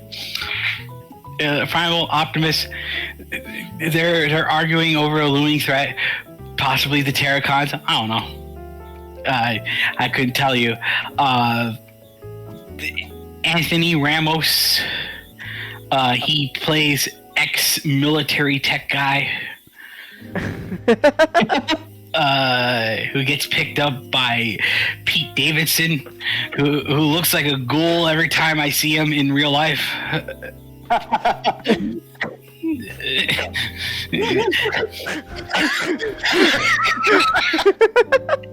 Man looks. I don't say this to be insulting, but man looks like he never stepped outside of his house, even though I know that he goes everywhere.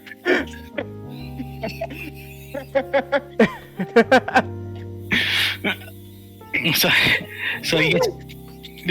he gets picked up by Pete Davidson's robot Mirage, and a pretty cool effect. Like, I think in general, the most amazing thing about the Transformers movies, as they go on, the CGI just keeps getting better. Oh wow! Because I don't know about the last night. The last night is just like when it plateaued. And then when Bumblebee comes, it just becomes a rising action again. Because, you got people behind there who actually know what a design class is and how shapes work. So, you got, better designs here. And then the robots look like, robots and not scary looking golems. Megatron's not gonna roar at you. So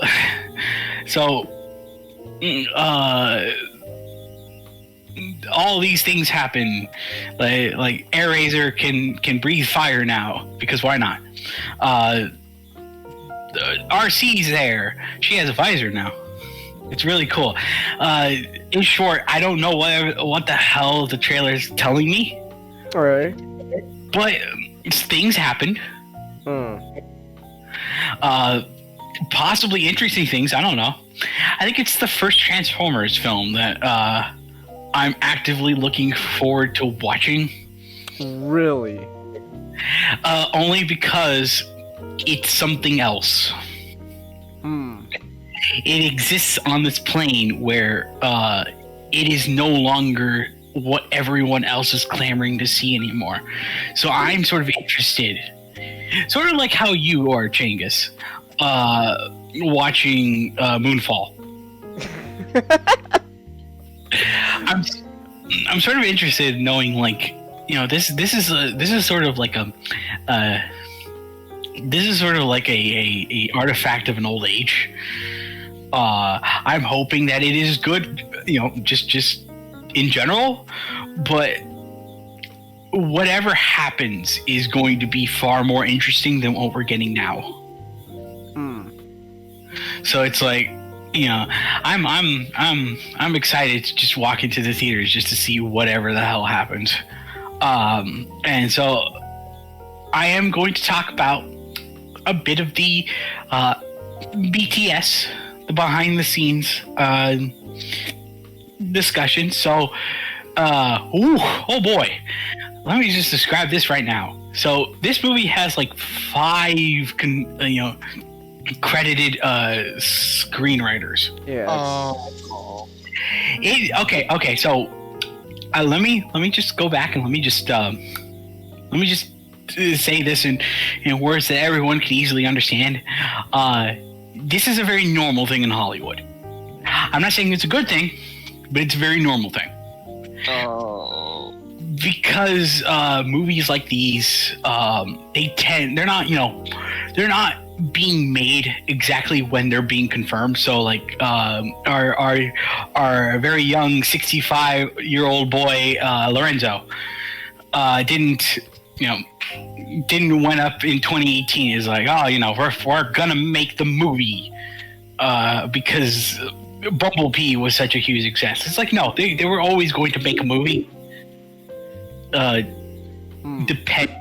depending on whether or not Bumblebee. And that's sort of interesting when talking about Bumblebee and talking about this film. So because Lorenzo, the way he talks is in such an interesting way. It drives me insane.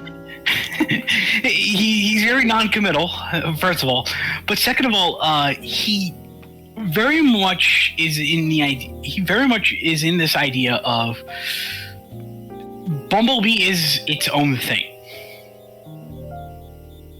It's kind of interesting how he sort of says it, because Bumblebee, in its way, sort of acts as a testing ground, as it were, for Transformers, as he calls it, a lot more.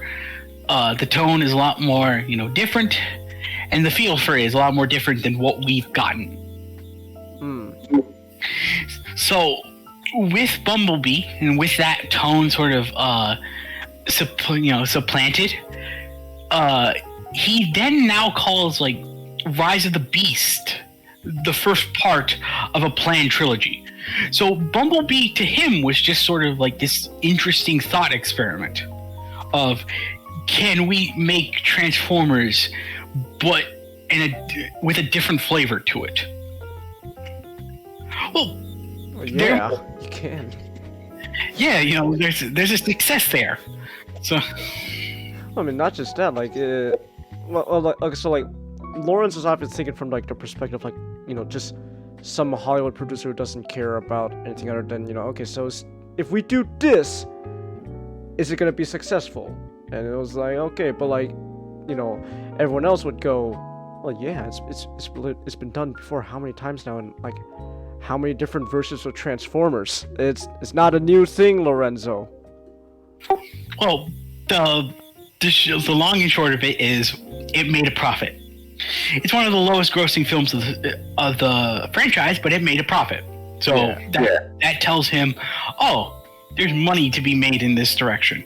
So Rise of the Beast is actually supposed to be the first part of a trilogy. The 2 other films. Like, of course, there is the idea of, they're taking design elements from the Bumblebee movie, but the Bumblebee movie was always sort of supposed to be its own thing. Even though Travis Knight thought to himself, well, I don't know if this is going to be part of the Bay movies. I don't know if this is going to be part of its own thing.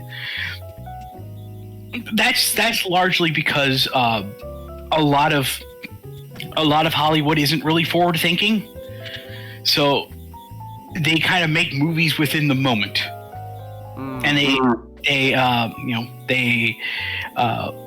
go forward or they backpedal depending on reception. So I'm pretty sure, like, now more than anything, Lorenzo is just going to turn around and be like, oh no, this movie is it's supposed to always be its own thing, that's what we always planned for. When no, he didn't have a clue what the hell he was doing. He was just greenlighting it because it is Transformers. So this has 5 confirmed writers. And it also has 4 other writers who are not going to be credited, but who by nature had penned something of an effect towards the movie to at least be, acknowledged as being screenwriters for the film. So we had 9 writers on this film. Again, very standard thing in Hollywood. Because it is, for a franchise as big as this, it's going to constantly keep changing hands with whoever's exiting the project, whoever's coming into the project. So Joby, I think his name is Joby Harper. He is not the main writer as we think he is. Okay. He is very much very early on in the production. It seems like Paramount announced that Joby Harper and James Vanderbilt were writing scripts to do different movies, when that wasn't the case. They're writing 2 different drafts to the same film, and James Capel Jr. Oh no, I think it's Stephen Capel Jr. Stephen Capel Jr. I know names, guys. If it helps, we could just call him the Creed 2 director. The Creed 2. He is the one who goes, okay. It's like that scene from, it's like that moment from An Evening with Kevin Smith. It's just like where he just picks 3 scripts on the table. Like that's just what's going on. Like he looks at 2 of their scripts and he's like, okay, I'm gonna go with one. So he goes with Joby Harper's script. But then it comes to another thing. Joby Harper's script, has been edited by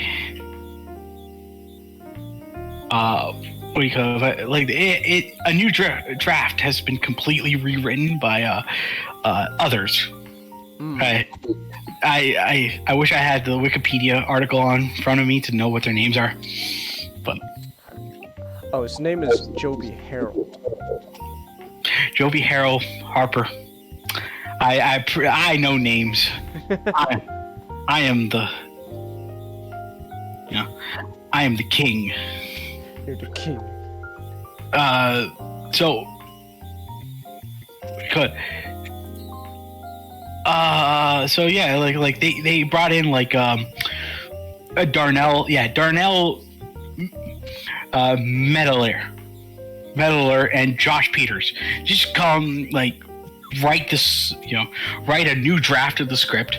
So Joby Harold is just gonna have a story credit, most likely, because his is the script that is the basis for this. So what we may be getting. So there's rumors that Unicron, the big planet-eating thing, might be in the movie. Maybe it's from an old draft. Huh. We don't know, because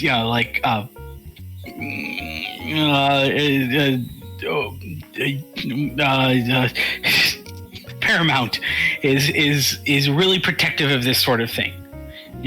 Leaks only come out. Leaks only really come out when they want it to come out. They're in control of everything. So So what we're being told of the film now, and very much the reason why the film was held back, probably was for the fact that it had to go through another rewrite. Oh my goodness.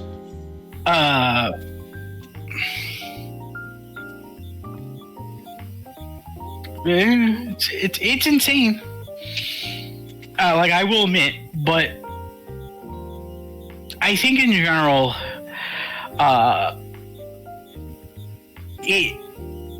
like I said, it is interesting.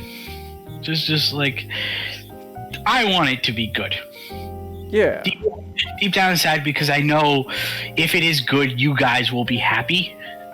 I would be a very happy man. And you know, like and again, it's like it's interesting to see Transformers in this new environment where it's not so much the top earner anymore, but it's in this realm of you get actual people, you know, who has a credible directing credit in their resume. Is like, yeah, you know, I want to tell a story with giant robots and them transforming into things, and you know, something good may come out of it, or not. I don't really see this as I think out of anything, I don't see this as inherently anything to do with meddling. Okay. It's more or less just a franchise rebuilding itself through a different mold. And sometimes it's scary, but I like to think of it as interesting. No, not. Don't you understand? It's ruined forever. It's ruined. Okay, it's time to abandon ship. Well, oh man, it was great playing with you. You know, I can I just say this, Nona? This is why I like having you around, because it's always at least to me, it's always unique seeing like an outsider's perspective on stuff like this. You're not too big into, you know, the big robots that turn into trucks like me and Nick are, but the fact that, you know, you're still somewhat interested in, you know, so like it's always interesting to see someone like you know, your perspective on these things. It kind of like, you know, it gives a new perspective of things. Yeah, you know, it's it's and I'm also coming from this kind of knowing Transformers, its rise in the late 2000s through the 2010s, and just coming from this perspective of, well, you know, you're not always the king forever, but I don't like to kick things when they're down. I like to see a project, you know, come up from the ashes and generally be the best thing ever. Because, you know, someone like me who tends to watch a lot of artsy things, I'm not expecting Transformers to be the most avant-garde artsy thing ever. But I've always had the idea that art is not necessarily something that has a deeper meaning behind it. It's something that has value. And Transformers as a franchise always had a value, in that you can always tell an interesting story in there.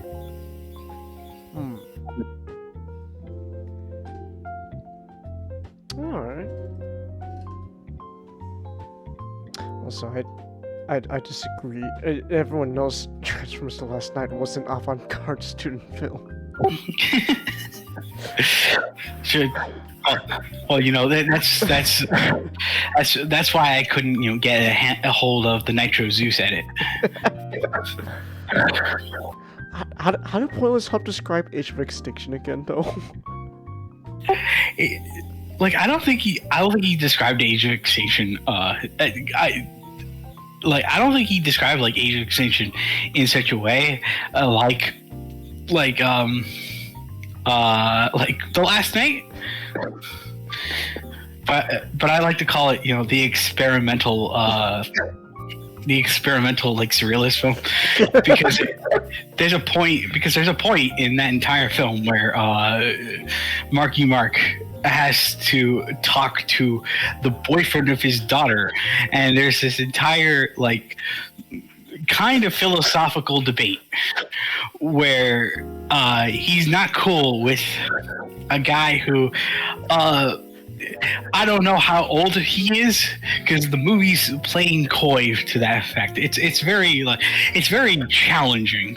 Where he's not very cool with a guy who is clearly much older, macking on his teenage daughter, and then in quite the upsetting turn of events, he pulls out a card from his wallet, just with. Printing with the full law of something that shields him from Marky Mark's criticism, and I'm left awe because it's 4 minutes. What always gets me is just how quickly he had it ready to be pulled out, just right here, man. I like to think that was his equivalent of the Uno reverse card. he had that thing like ready to pull like a business card. Just there we go. See, I can marry your underage daughter. he was clearly too strong. He was the strongest character in all Transformers. That's why he had to be eliminated. I gotta go to bed now. All right. Have a good night, Comet. Have a good night, Comet. Have a good night. So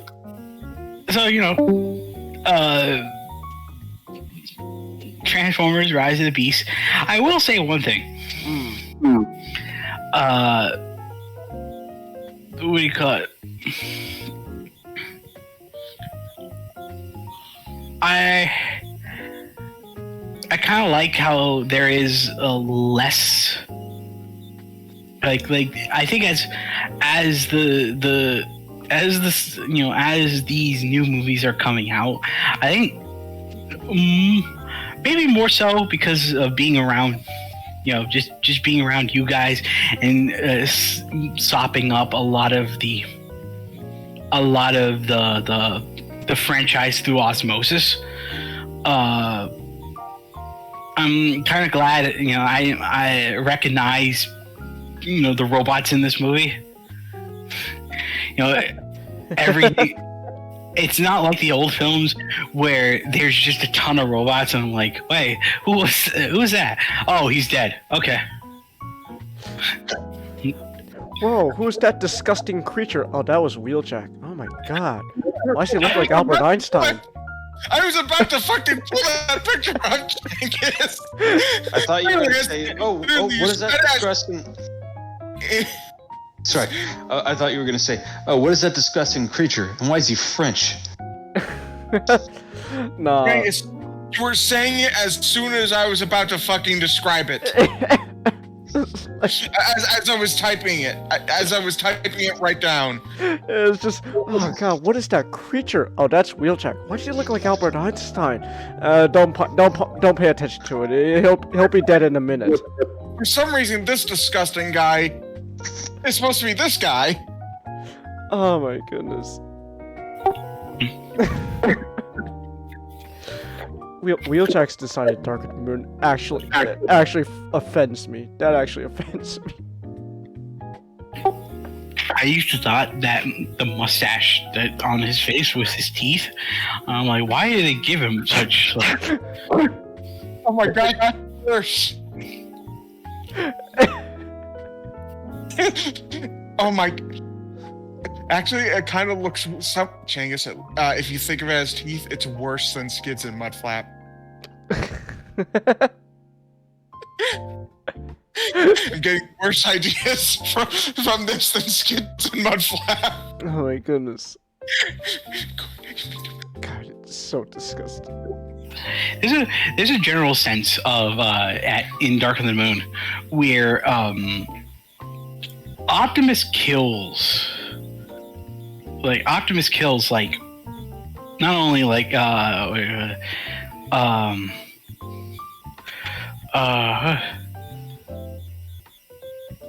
I'm blanking out on the name. You see, I'm great at names, guys. I'm repeatedly showing you it. Describe the creature that he killed. Well, he killed one of the big bads, Prime. Sentinel? Sentinel, yes. Oh, you mean the part where he just shot him point blank in the head? It's like Shot him twice.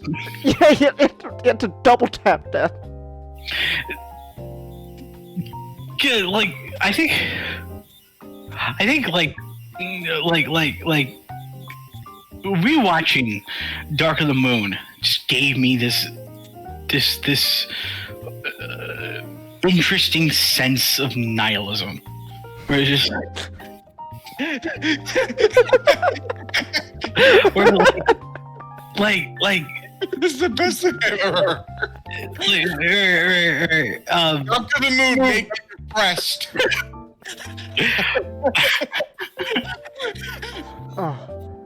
Like where every time Optimus killed someone in that movie, there is no fanfare. There is no joyous moment. It's something that happens as a matter of a fact. So he kills Sentinel. He kills him twice. And there's no like sadness that he had to kill a fellow Prime. It's just it's something that happens. Oh, he's dead now. He's dead now. And then he kills like Megatron. And Megatron is very much a shell of his former self. To me anyway. Like the film kind of just treats him as this, I'm even better than before, Prime. How about you? He's wearing a hobo scarf. No, I'm not fashion shaming. To him, he looks fabulous. But no, still, that is a hobo scarf. Also, look at his streaming back room really quick. Okay, let me see. There's that, and this. Depressed.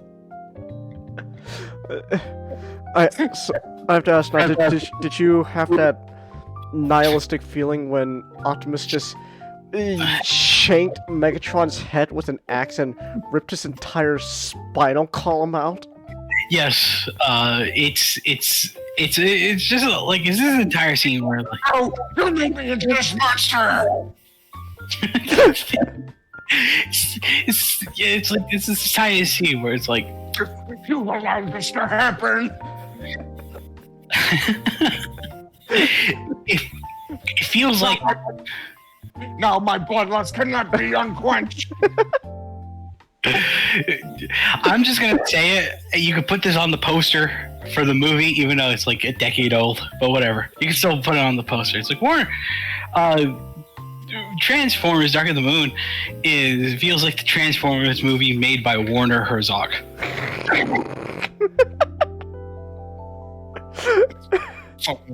That's fucking awesome. Can you say, Nick? You do a good Werner Herzog impression. Can you say, "I'll jab you good, you filthy bug" in his voice? I'll jab you good, you filthy bug.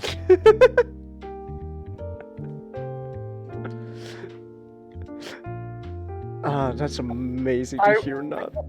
I want you guys to understand that earlier I was watching a video of Werner Herzog questioning if penguins have a form of insanity. It's the greatest thing I've ever heard.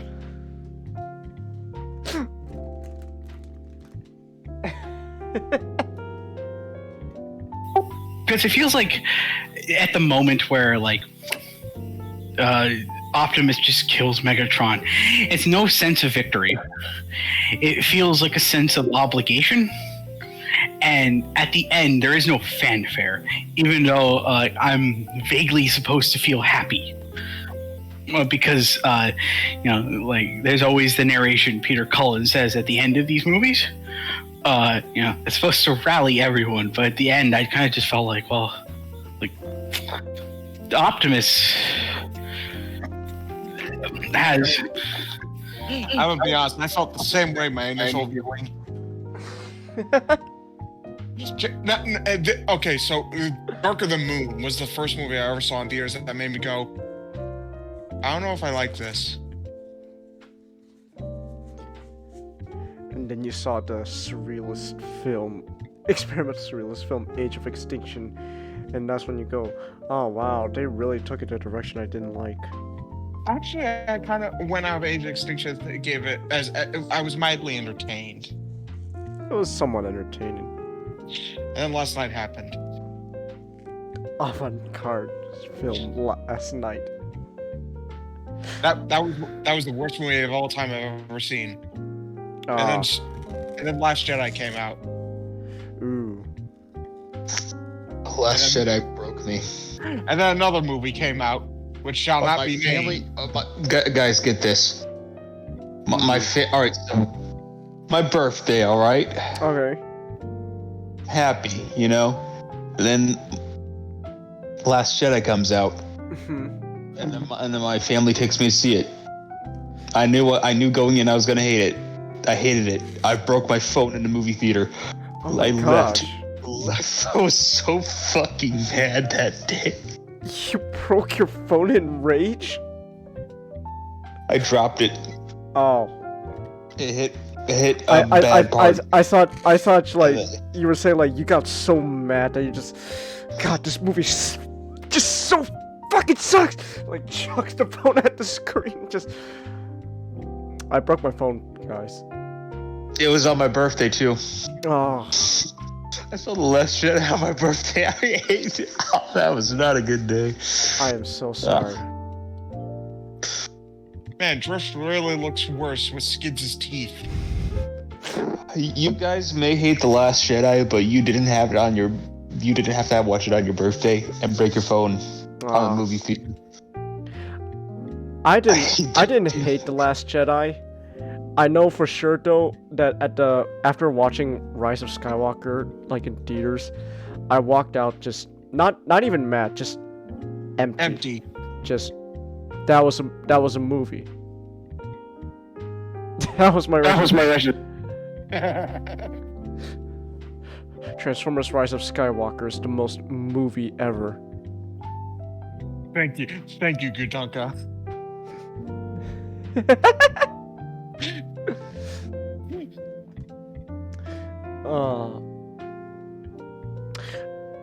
Actually, Gutanka, I have a prompt for you. Can you draw me being Batman, but being terrible as Batman? I don't know, like have Joker beat me up or something. Can I be Joker? Sure, why not? And I'm just watching in the background in shame. You're watching on TV monitor and you're the Riddler. Just, I'm Batman next to Joker. He's just beating me up. Just, wow, you suck. Alright. Is there anything else you wanted to say though about the new Transformers movie? One thing I do want to say is so I know how they modeled the tone after. I guess it's kind of interesting. So the tone is sort of modeled after like T2. Really? So it was like, it gives like, it kind of gives me this impression. I know it's not going to happen, but I'm always left wondering. It's just like, does this film kind of set up this feeling of, the end? And does... So is Unicron just gonna be Skynet then? I don't imagine Unicron just be like, oh yeah. I don't know, like I'm just, I don't know. It's like, so like in Beast Wars, like the whole point of Beast Wars was like it was time travel. So what? So like if the Terracons are working for Unicron, is Unicron just Skynet? Just I have the ability to, you know, do time travel. I'm just gonna send these guys back in time. You're like my Terminators. Do your job. They should not be doing time travel for a new series. You know, I thought it would be really cool. I guess it's just me, and like, you know, I just like thinking out of the box a lot. I think it would have been really cool if this film was just about. Of course, it would seem a bit messy, but it's just an idea. It's like if the entire movie is just it shifts between the present and the past, Like, where like Days of Future Past? Or The Godfather. or The Godfather. Yeah, The Godfather. Why not? I don't know why I saw Flashman. Well, no, it's just like the Transformers and their human companions. You know, like the Autobots and their human companions. They occupy the present day, and they're necessarily like, you know, what do you call it? They are trying to stop the Terracons by themselves, and the Maximals are still in the past, and they're waging war against the Predacons. Still, but there's this sense of, you know, like sort of like, you know, time bending itself, and that somehow they are able to send messages to and forth. I don't want like just time travel. What is this, Arrival?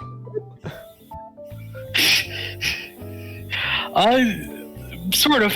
Or Optimus Prime's like, how do we stop the Terracons? And all of a sudden you just see like all of a sudden, I don't know where, like it just cuts to him seeing like a flashback of Optimus Primal fighting Megatron. It's like, oh, guys, I know now how to defeat the Terracons. All right, it's getting late for me. You guys have a good night. Have a good night. Have a good night, Matchstick. I just think it's kind of a cool idea, where it's just like we're following two teams who almost never meet throughout the entire film, but there is this presence that they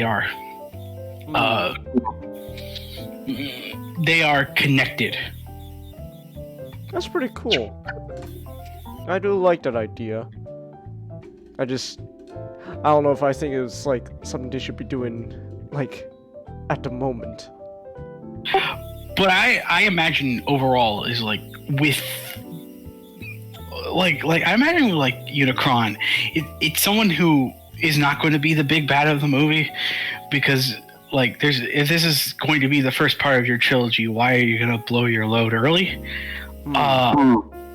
But he is going to be kind of taking a page from the MCU playbook. He is going to be the constant threat throughout the trilogy. So it'll be like Thanos. Yes, where Optimus knows that the end is coming. And there's this nagging feeling in the back of his head that he kind of feels like he doesn't know if he can prevent it. And throughout the trilogy, and it's just me. I could be wrong about this whole thing, but it's just me. Where it's like, throughout the entire trilogy, he learns more and more to the point where, yes, he can stop the apocalypse from happening.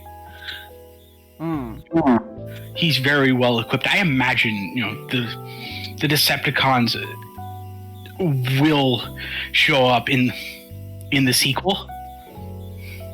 Okay. I imagine they really aren't shown. They're not really shown that much here, because more sort of like with sort of like here, and it sort of is like because thematically in real life, like the Decepticons we've seen many times before.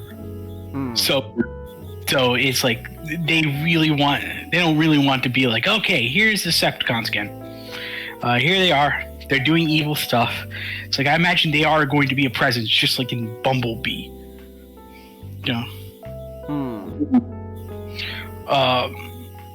And I imagine like Megatron will have a huge presence in like the sequels. Okay. But there will be this looming threat that will be greater than both of them.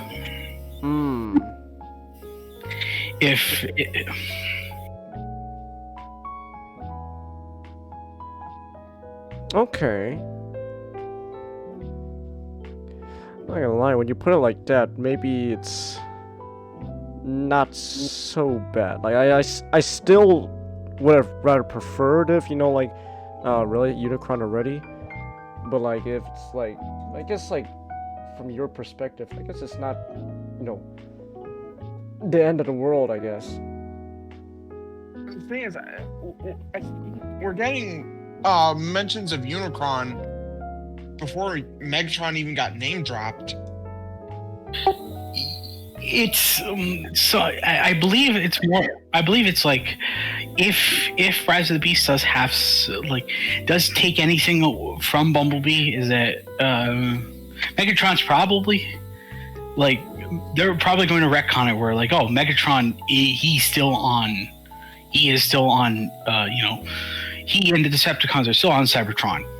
They're ruling over everything, and by the time the Energon is gone, they're going to make their way to Earth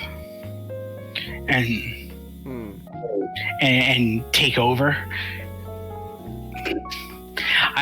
Because I imagine Lorenzo at this point in time, he's less flip-floppy, because if this is the new direction they're going to be facing now, they might as well just blow up the bridge behind them and just keep going.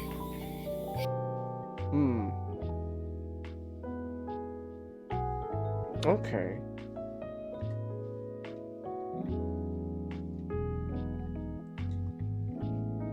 Ray says as long as Unicron isn't Earth. Yeah. Oh yeah, Nick already put in the comments. Yeah, Ray, that's not really the live action movie's fault. That's taking a page from Transformers Prime. Like, oh yeah. Actually, Transformers Prime actually was also. Now that I think about it, Transformers Prime was also a case of, oh wow, Unicron already? Like, he was season 1's finale. This is only season 1 and, oh wow, Unicron? Oh, okay. So it's... maybe I have to do it too... I don't know. I don't think it's something I would do 2 cents about, but it's just an idea I just got now. It's just, I feel like there's this. How do I describe it? I feel like the way Unicron is being treated now is like, how do I describe it? It's like different. Like he's no longer treated like the same way he was in like the original Transformers movie. It was like just this big planet-eating threat. Like it seems more like just Unicron exists. Transformers fans know who Unicron is. Enjoy. The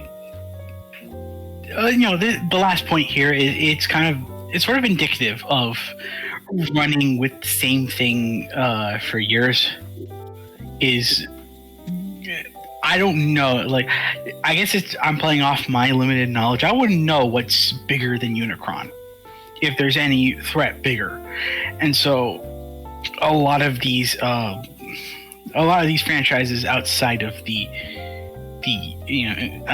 immediate lore just assume that Unicron is the be all end all. So it's just like, oh yeah, like, we constantly have to invoke his presence because he's the final boss in the whole thing. Once we defeat him, that's it. That's the end of the story. Roll the credits, drop the curtain. That's usually how it goes. Not far off the money, they're not.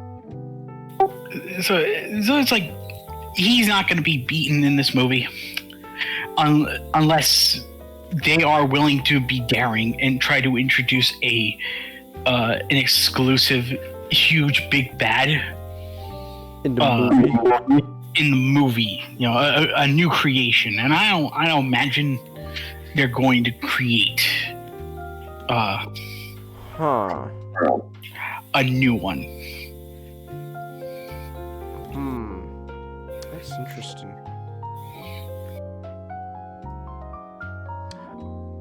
I don't know.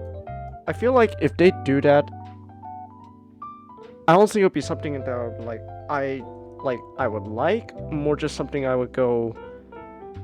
There's a level of respect that you were willing to be, that bold. I don't know if I like it, but you were bold enough to do that, so.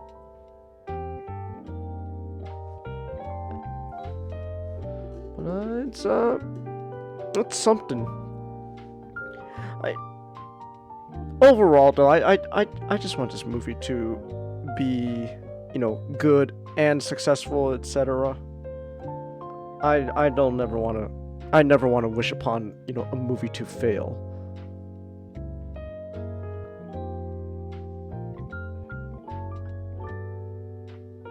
What do you mean you got the wrong Beast Wars figure, Chelsea? What are you talking about?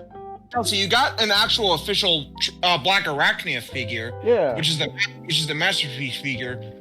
Me and Changus have the smaller Kingdom figure. Yeah. What you have is technically an upgrade of ours. If that makes you feel any better. We can't. No, you're okay, Chelsea. We can't help you if there's problems with your figure that like we can't translate issues from the Kingdom figure onto the masterpiece, if that makes sense. Didn't Jobby make a masterpiece? Yeah, he did. That's If you want Chelsea, you can look up videos on Black Arachnia. I already linked up the video for her. And if you're still confused about her name, if they call her Black Widow, that's her Japanese name, which and the masterpiece figures tend to be Japanese. So you're Chinese or Japanese? I'm Laotian.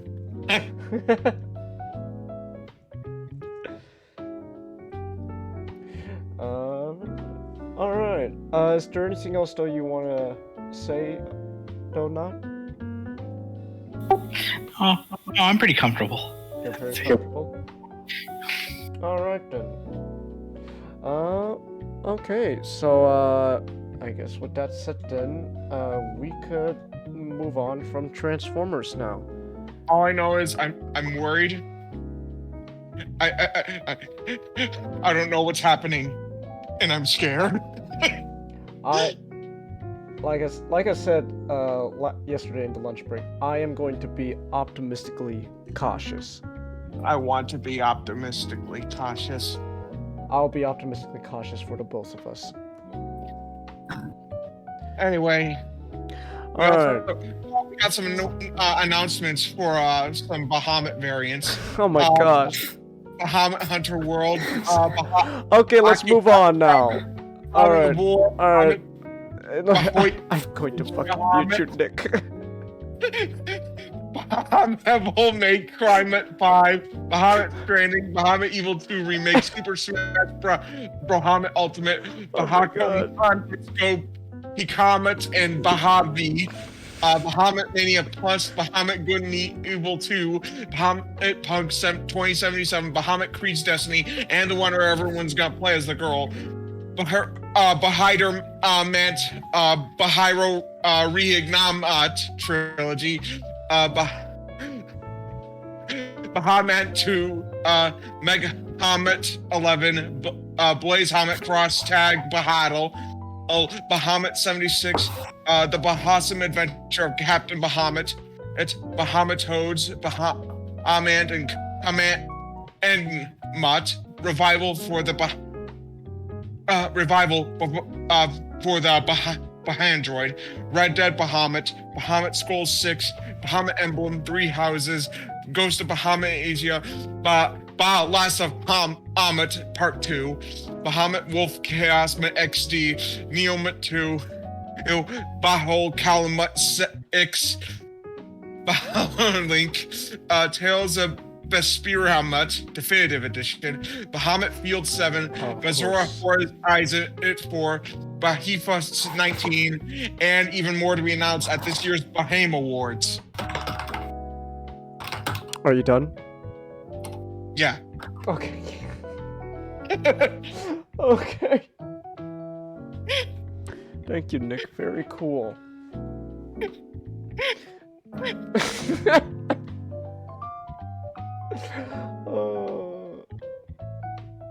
Okay. What's the no for Kudanka? What's with no?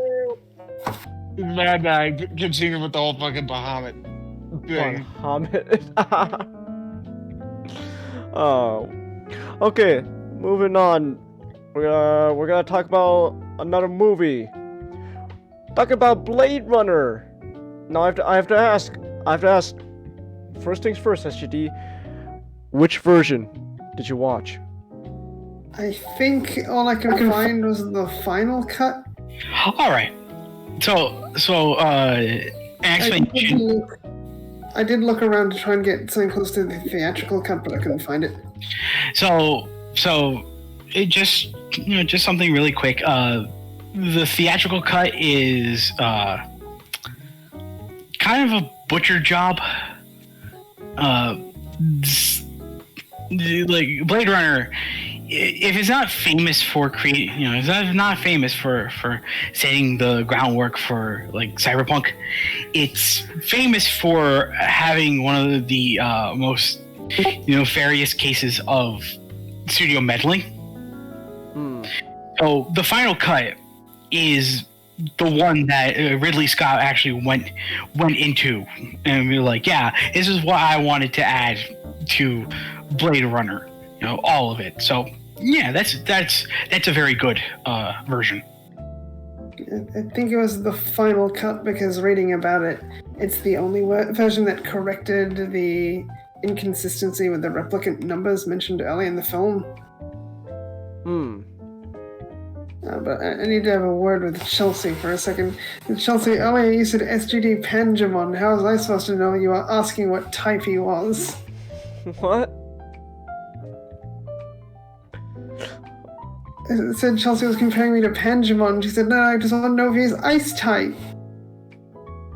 So looking at things, I found out Pangemon's official profile is actually the X-antibody profile, just without the notifier that the secondary paragraph is the X-antibody form information.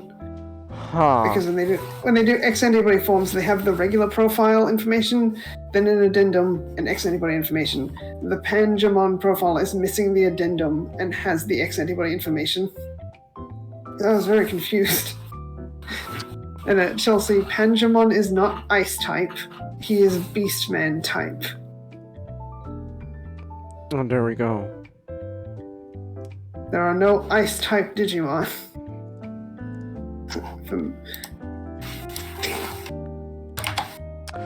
Okay. Not even Icemon is Ice type. It's Ice and Snow. Or Ice-Snow. Why's he called Icemon then? Because he's just a Gotsumon made of ice. Okay. Alright. You were watching Digimon Frontier? He showed up in the episode? Okay, Chelsea. Fighting inside Sephiroth mod.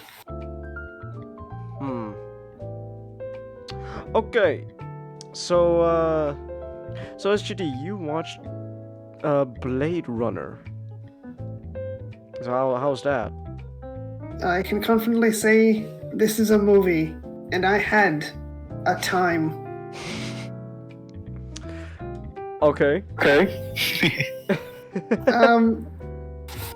So I didn't enjoy myself.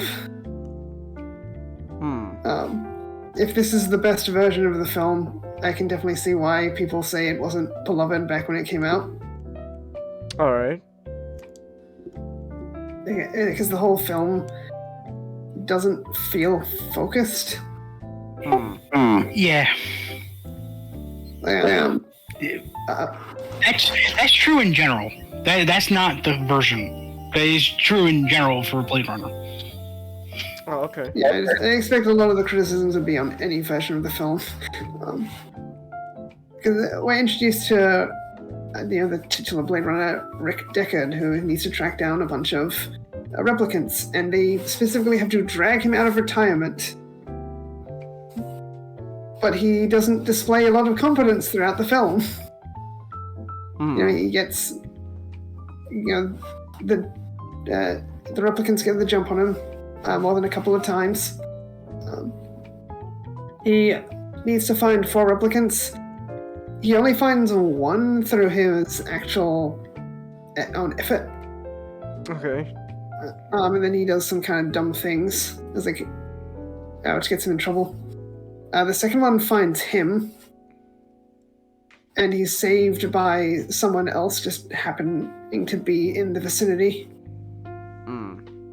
And the last 2 he finds because they killed a guy or killed 2 guys, and they tracked them back to where one of those guys lived. So it's like,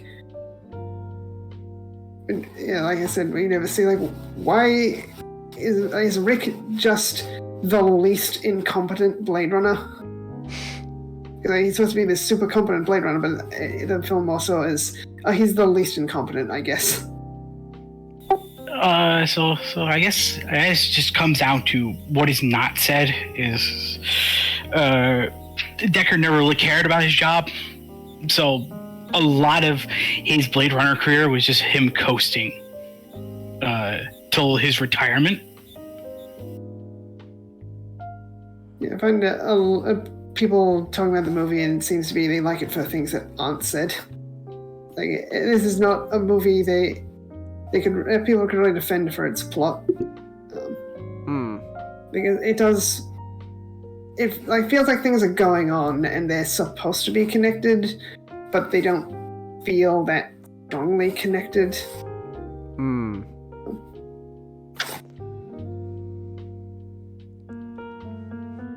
Alright. Things happen where Rick is looking for the replicants. He meets a girl who turns out she is a replicant. We also follow what a couple of the replicants are up to, but they're not really in the film a lot. Like, we find out they want to live longer, but they can't live longer. They're very well made to die after 4 years. And I think people sort of say there's this angle of the robot is more human than the man sort of things. Like, replicants aren't truly human, but they are more human than someone like Deckard. But I don't. That. No. It's something that's tries to carry over from Do Androids Dream of Electric Sheep. It's kind of like how the film doesn't really describe a lot of things. It sort of doesn't go into how the book sort of describes empathy and how the finer points of how that makes you human. So a lot of the film works on have you read this book? Are you familiar with this? Okay, great. Guys, I don't mean to alarm you, but apparently anime me is hot! What? Look, it's in the back room. Oh, you found that AI people have been using? Holy crap! What the? Wait, what even is the AI called? I don't know. Why am I so good looking? Wait, link me to AI. I wanna try it out. Yeah, I made one for Shangus earlier. QR code in Ray's. Let me actually post in meme channel so you guys can. What the hell? You look like a female. I look like a femme. I don't know. It's not that bad. It's just I look like a. I look a little. I mean, I don't know. Chance, I kind of want us to make a parody, like visual novel based off 2 cents. I'm actually gonna save this real quick. I'm gonna save it. Chen-kun. Chen-kun. I am sorry, I have overslept. I have overslept. Ooh. Hold on, I'm gonna.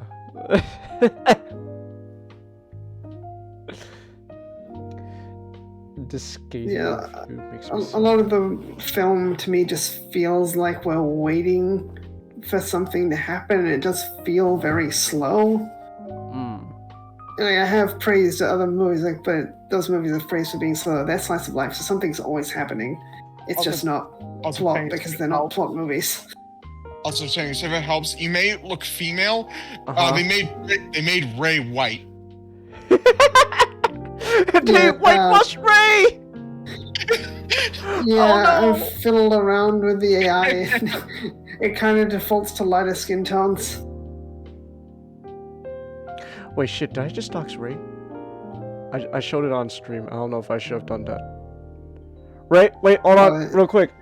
Ray, I'm sorry. The last minute, I have to ask for permission after I already showed it. Is it alright if I showed that picture of you compared to the AI? I'm asking you personally, Ray. It's fine, man. Okay. I was like, wait, isn't this technically doxing? Oh, Changus, I meant to ask. The scarf on your avatar, is that supposed to be based on Shin Getter or what? Getter Robo? I'm just gonna say Getter. Is it based on Getter or Kamen Rider? It was originally Getter Robo back when I was trying to make myself look like Ryoma. That didn't work out, and I don't know. It just evolved. The scarf just kind of became a mainstay. So it's just there now. It's part of your skin now. It's grafted to my skin. I had to stay in that tent for a while, so you know it can take hold. Yeah, so it can take hold. All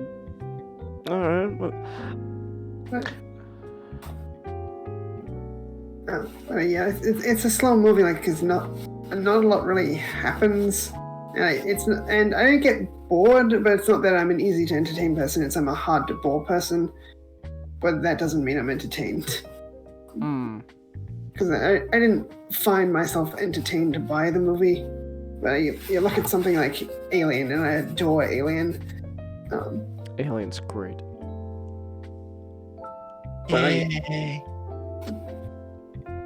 But this, it just doesn't feel like it's focused. They have, Deca and the replicant woman who doesn't know she's a replicant at first, and the replicants, and Deca is this character where people say he's not written to be likable. And if that was the case, they succeeded, because I don't care for Deca at all. But then there's other character. I don't care about anyone in the film because they don't give me time or reason to.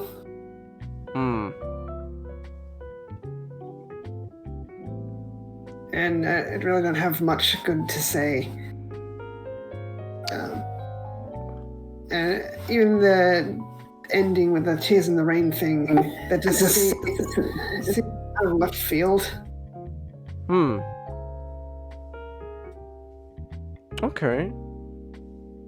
Like the last bit of the movie just got too like an art house filmmaker trying to be serious, when all they've made is art house stuff. It's just weird. Because the leader of the Replicants of Roy just has a complete character shift and he's going crazy, almost. But it's like he's obviously pretending to be crazy. All right. But I don't know. I think I just keep going. It's gonna keep bashing the film. So I guess I don't recommend this film. Damn. Okay then. Is Blade Runner, that film that is very influential, but don't go into it for a rich plot. It's what it's just the atmosphere, the impressive special effects work it brings. It's yeah. It's just a style and atmosphere movie, and I know that's what George Lucas was referencing in those movies that one time. George Lucas, he loves film and he wears his inspirations like a jacket.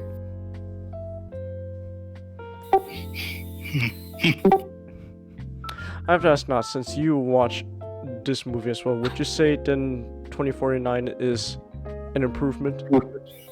Yeah. Because, aside from what certain internet people may say about the film, it feels a lot more like a film with an interesting sort of plot. It's just like Blade Runner, for its loosest way, is more or less an experience. It's hard to ever describe to other people that, oh yeah, you should watch Blade Runner because it's got this and this and this. It's like, no, Blade Runner is boring, but it's the type of boring I love. Right? It's like nothing's really going on, but the whole movie is a mood where you just have that very excellent Villa Valdes score in the background and the saxophones and all that stuff, and it's just like it's a interactive wallpaper, it's an interactive computer wallpaper that someone made into a feature film. Okay. Oh, that's one way of describing it. So it's like, I wouldn't necessarily recommend the film, only if you kind of value this type of sci-fi and are just going into the film knowing that it's very influential and that you might as well just read the Philip K. Dick story to get a better sense of its story and tone. Okay. Alright then. Well, in that case then, I want to ask this. SUD, this is my favorite. This is my favorite scene in the entire movie because it's a scene that kind of happens, but I enjoy it each time I watch it. What do you think of the enhance scene? I think that was probably my favorite part of the film. It's an entire scene where nothing's really happening, but there's just so much from the way he's just knuckling down and trying to solve this mystery. It's kind of interesting. The thing which kind of took me out of the film was that you can see in characters are replicants. You can almost see their taptum, which humans don't have taptum. because they taped them, there's a reflective surface on the back of the eye that you typically find in nocturnal animals.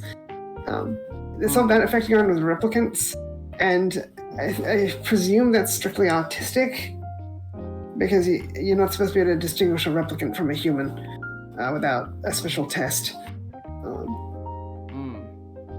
It seemed kind of weird.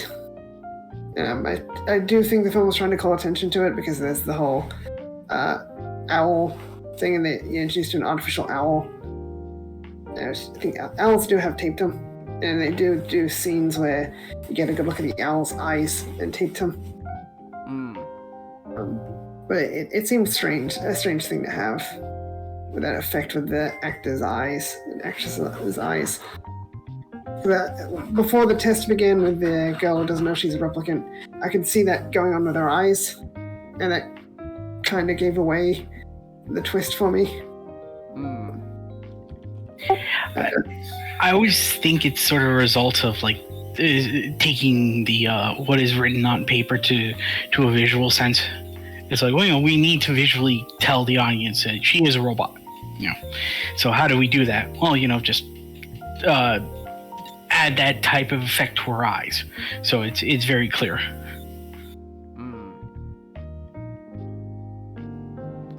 Okay. There's also a line of a girl like, if I could afford a real snake, I wouldn't be here. Like, didn't they say the fake owl was super expensive? Surely a live snake would be cheaper. Another thing from the book, as they don't explain in the movie, most of organic pets are dead. So finding a live snake wouldn't make you a king. Huh. So it's like they keep like artificial pets around because it's a matter of, well, I'm a very empathetic person, because I am willing to take care of this thing that isn't real, but I'm choosing to believe it's real because that's what makes me human.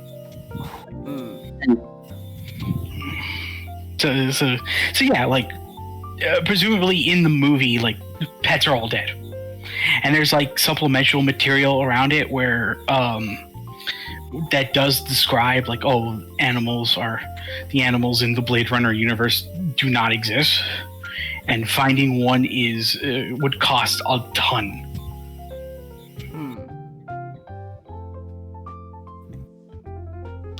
All right. Okay then. All right. What's going on, Chili? I was going to get alien figure from Alien movie, but be out of place with the magical girl. Give me a second. Okay.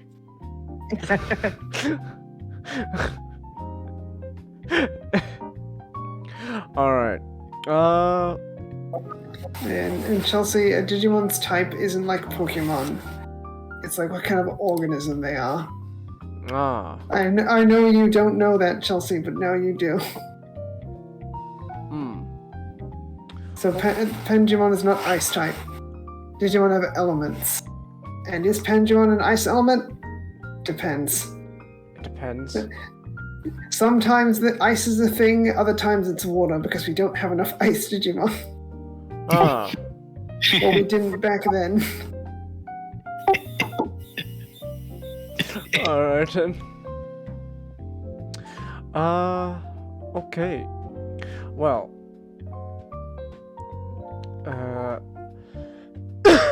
Sorry. Give me a second real quick before I do, we go to my topic. I'm very prepared to the point I have to do some last minute, research just to make sure I know what the fuck I'm talking about. And I call myself a Kamen Rider fan. My goodness. What is wrong with me? Okay, when did this come out? Well, what's wrong with you is you're also a VTuber fan. Ah, I see. Came out in 1992. Okay. Okay, I know what I'm talking about. Alright, so, with that said, then we can now move on to our last few topics of the night. Chelsea's asked, Nick, you gonna be okay? Yeah. Alright then. Okay, so with that said, we can move on now to the last two topics of the night. So from this point forward, we're talking about Tokusatsu! I probably butchered that pronunciation, isn't that right, SGT? That was fine. That was fine? Okay. Alright. So, real quick prologue, just a real quick thing. What is Tokusatsu? Long story short, Tokusatsu is literally just a Japanese word to describe special effects. That's literally what the word means, or at least that's, the best translation to it. It's just special effects. Now, these special effects usually refer to, Godzilla. As not just a prime example, as the birth of Tokusatsu. It was the original Godzilla movie birthed Tokusatsu. Real quick, SGD does know a bit of Japanese, Kudanka. He's been learning it, so he knows a bit of he knows a bit of the Nihongo. But so when you think of Tokusatsu, people refer to like Godzilla. As before you go continue, James, Chelsea, look in Megatron's shelf. See if these are any to your liking.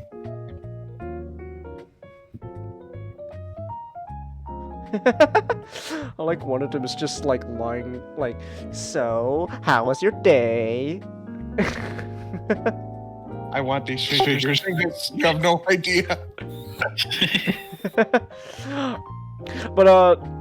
But so, like, Tokusatsu is like, Godzilla, as in the old Godzilla movies, back when, like, they had the big rubber suits marching around cardboard cities and stuff. It's more to it, obviously, but, like, that's the best way I can explain it to people who don't know what Tokusatsu is, because, people, that's the image they have of Godzilla, just a guy in a rubber suit destroying cardboard cities. That's the image they get, so that's the best way I can describe it. The other best way to describe Tokusatsu is Power Rangers. That's the best other way I can describe it. It's Power Rangers, or at least a similar genre of Power Rangers. Or as the weeb among us will call it, Super Sentai, which to the uninformed and the hard of hearing will sound like a very different word. So that's Tokusatsu. So my topic is Kamen Rider Kuga. Oh, that Nendoroid alien. Actually, that's pretty nice. Sorry, I got distracted by the Megatron shelf. So I'm talking about Kamen Rider. I talked a bit about Kamen Rider several times before, and long story short, Kamen Rider is a Japanese franchise it's a Tokusatsu franchise. It's like in the similar vein of that, Super Sentai Power Rangers, but instead of like a colorful team of people in bright colored spandex, it's people in these tight spandex suits that look like bookmen. Usually, they kind of drop the bookman sort of theme going on as things go forward. I mean, you look at Kamen Rider Gates and compare it to the first one, it's like, where do we go? How do we go from there to here? But usually it's like karate bookmen in spandex. That's the best way I could describe to Kamen Rider to people who don't know what it is. There's more to it, obviously. I feel like I'm not doing it justice, but that's the best way I can describe it. So this is Kamen Rider Kuga, the thumbnail you're seeing above me. That's Kamen Rider Kuga. Now, Kuga is a very special show, and both in in Kamen Rider history and to my heart. I adore Kuga. So, Kuga is known to be the first Kamen Rider TV show in the Heisei era. Technically, the first Kamen Rider series in general of the Heisei era. Thus, when people think of, Heisei era Kamen Riders, they usually think of Kuga. Now, technically, the Heisei era began before Kamen Rider Kuga ever was put on air on television. In fact, there was some standalone Kamen Rider things during the early Heisei era before Kuga, starting from Shin Kamen Rider. Not the new Shin Kamen Rider that, famous director Hideaki Anno was making. There was another movie out there called Shin Kamen Rider, and it was a completely different beast. And that's all I can say about that. But so technically, Kuga is not the first Kamen Rider of the Heisei era, but Kuga is the first series, like actual TV series in the Heisei era. Thus, people equate Kuga to be the first of the Heisei era in general. Oh, hey, anime guy. You got alert because of work? Alright then. I'm talking about Kamen Rider Kuga. So Kuga is the first of the Heisei era, and this is the first TV show after Kamen Rider Black RX, which was 89. Yeah, it was 1989. Which actually that was the year the Heisei era began in the first place. So one could argue Black RX was the first Heisei series, but it's considered a Showa series. But so Kuga, so that's a little history lesson there. So Kuga is the first Kamen Rider of the Heisei era. Now, Kuga is interesting. It's interesting because if I remember correctly, the mindset behind the making of Kuga is, okay, so this is the first Kamen Rider TV show coming back on television after a long period of time. Almost a decade. Actually, no, more than a decade. We're reigning in the new era. In fact, actually, no, not only is Kamen Rider Kuga the first series of the Heisei era, it is the first Kamen Rider show of the new millennia. It is the first Kamen Rider show that rang in the 21st century. Came in the year of good old 2000, January 30th. So Kuga was a very big deal. Like, it had a lot riding up on it. And so basically, if I remember correctly, the mindset was pretty much, okay, we gotta make sure Kuga comes back. We need to make sure Kuga is a strong return of Kamen Rider. So we kind of want to go a bit more back to the basics, still keep with the, Bugman theme. But we also kind of want to be a little unique, a little different. Since it's a new millennia, a new century, we gotta change things up just a bit. But at the same time, because this is, such a big thing, we gotta make sure that this is serious. This is a very serious work going on here, and we want to treat it as such. This is a very serious thing. And so that tone of, this is very serious, sort of trickled down a bit into the overall tone of the show. It can be quite serious. Kuga is interesting because the tone of the show isn't like your typical, like, if you go into Kuga expecting Power Rangers, get that mindset out of your head right now. It will not be Power Rangers. We can talk about Power Rangers once it's next turn. But it's not going to be anything like Power Rangers. It's going to be completely different. Is Kuga one of the seasons that is very, serious? It could be very serious. So, every episode, there's, how many people dropping dead like flies. So... it could be very serious. And at the same time, there's some lightheartedness as well to it, especially with its main character, but we'll get to that. It's a very serious show. So Kuga is interesting in the fact that the tone of the show, not only is it plays kind of like it plays more like a police drama, if anything else. It's more like a police drama than like your typical superhero TV show. There's a huge emphasis of our, titular hero, Kamen Rider Kuga, working with the Japanese, police force to stop the threat of the series. So it comes off more like a police drama. And the way the show is shot, like the camera and stuff, it's also kind of lends into that, feeling of, is this like a drama show? It's like a police drama, like a Japanese drama show. Is that what's going on? So Kuga was interesting, and I'm trying to get my thoughts organized here without trying to sound like a broken record. But that's like the tone of Kuga. So I guess with that said, then, so to get to like the main premise of the show, long story short, there's this race of like ancient things that could take the form of humans, but also are monsters, called, just simply known as Gorongi. You don't even get to, and the thing is, the Gorongi, you don't even get to know what they're called until like much later on down the show. The Gorongi are a mystery in the show. There is a mystery aspect to the show with the Gorongi. They are a complete mystery. In fact, so the Gorongi even have their own unique language. It's completely unique. It's not Japanese. It's some made up, mumble jumble language. But the thing is, when this show initially aired, there was actually no subtitles to translate what the Gorongi were saying. So even the Japanese viewers were out of the loop with what the hell the Gorongi were saying. The only thing you could do is you kind of have to, put pieces together based on, okay, what's the situation going on here? What's the vibe going on? What's their, what seems to be their motive and stuff. Like, basic personality. That's not gonna lie, that's tight. Yeah. Yeah.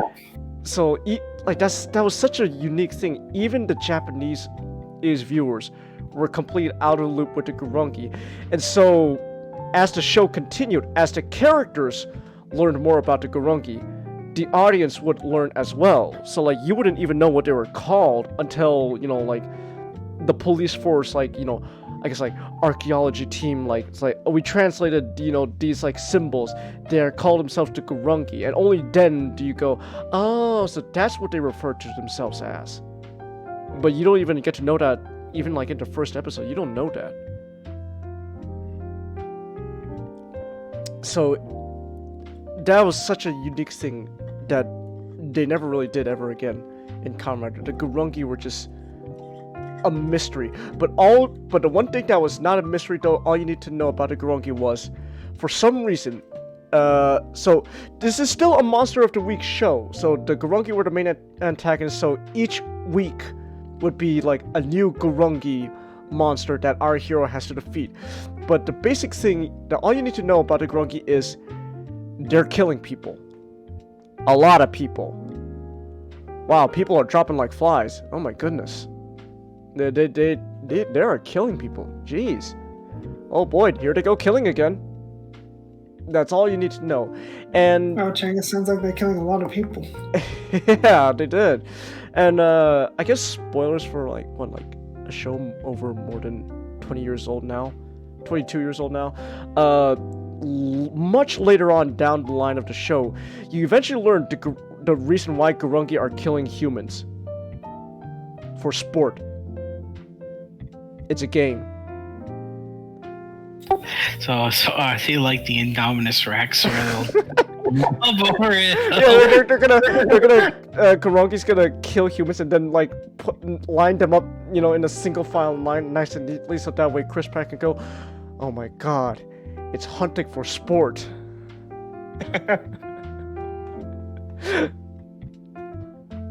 No, it's not like that though. But you do learn oh my goodness, they're literally just doing this for a game. So that's one thing also I do love about the Gorongi. They are unapologetically an unforgivable, unredeemable, evil force of nature. There is nothing you can do. You have to kill them. You want them dead. Because they want the same thing to you. So, imagine that. These beings, they are purposely, willingly, knowingly killing, people left and right because, alright bro, I just got a new high score. I killed 200 people. please, that's baby's work. I killed 300 people. Oh yeah? Well, I killed 200. Oh yeah, well, guess what? Even though I killed only 100 people, I outrank you guys because I killed them by driving them over with a truck. Oh my god. We gotta get on this level. Hey guys, I just killed 50 people. Oh, that's baby's work. By strangling them. Okay? With my feet. Whoa. I killed 2 people and a puppy. Shit, he's got us beat. He killed a puppy. But like that's like I'm not joking around, but that's literally the Gorongi's mindset. Just I've killed more people than you. What's your score? It's all the game, and I could. The Gorongi are just such a unique antagonistic force for Kamen Rider that I don't think's ever been done. Like you compare the Gorongi to like the first Kamen Rider show. The first Kamen Rider show, oh, the antagonists were just Nazis. That's literally it. Shocker is. They literally said the terrorist organization Shocker is made up of ex-Nazi members. It's just Japanese Nazi creating wacky monsters of the week. But in here, it's like no, they're not Nazis. Like they don't think like oh we are the superior race. Like no, it's just we're gonna kill you. Why? Because it's fun. It's always interesting, like just like hearing Kamen Rider villains, because it feels like because Kamen Rider always feels like a show for shonen. Like, and when I like shonen in general is such an interesting concept to me, because the Japanese just have a different way of how they view something. So it's perfectly fine to show a little boy like death and genocide over there, because if you present that concept in a way where is not too scary, it's perfectly fine. So it's like you can have like a Kamen Rider show where the what do you call it, these villains are basically alien invaders doing population control. But hey, as long as it's portrayed fun and it sells toys, it's fine. Yeah. But yeah, that's like like the Gorongi are just they're terrible. But that's like your main antagonistic force. They're like this ancient group of just assholes. And it is the the contemporary future era of 2000. And they have awakened once again because archaeologists, they were doing what archaeologists do. Hey, I found this tomb. I'm gonna open it. Oh my goodness, what is that? Oh my god, it's eating her! Oh my god! I don't know why Trolls 2 came to my mind there. So that's how they came to be. And but the thing is though, the reason why the Gorongi were entrapped in this tomb in the first place was because long ago in the past there was this ancient hero known as Kuga, and he had this special thing, like a stone or something, like I don't know, like magic stone or whatever, that's in the form of a belt that he could transform into Kuga, which is the guy you see before you. He's dead though. So fast forward to 2000, and we're met with our protagonist, Godai Yusuke, who is, the best way I can describe him is he's a lovable traveling bum. But you love him. You love this bum. Hey, Changus. Yes.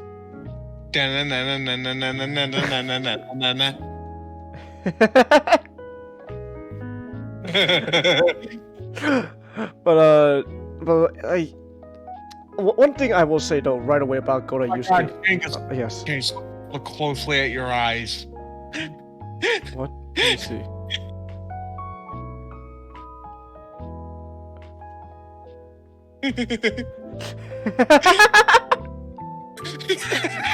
Oh my goodness, Duncan.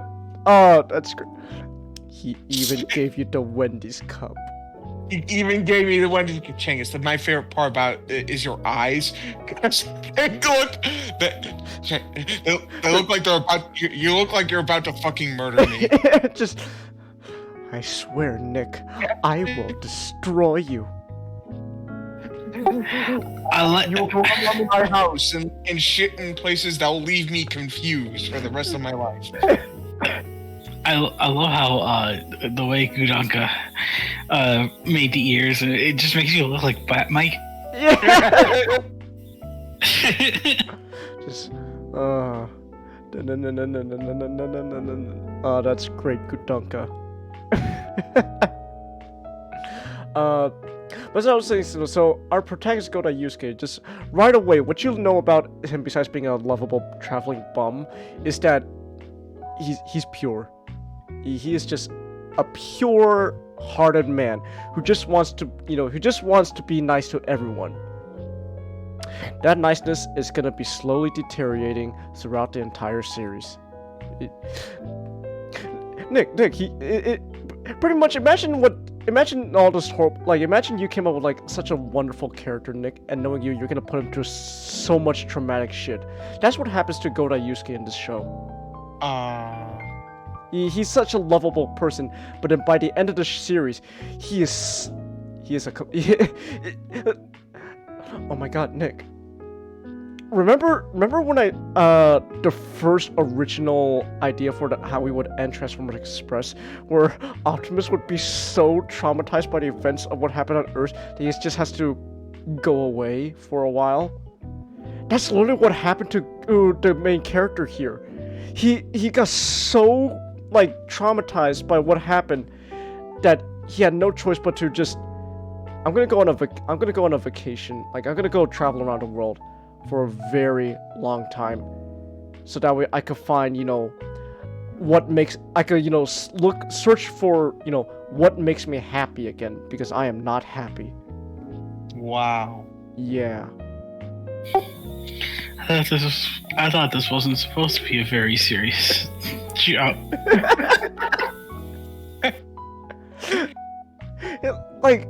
That's another thing I love about the Gurungi. As the show goes on, the Gurungi get more, for lack of better terms, creative with their kills. And the more creative they become, the more depraved it gets. I forgot what episode it was, but there was one Gurungi specifically that basically Godai got so mad at that when he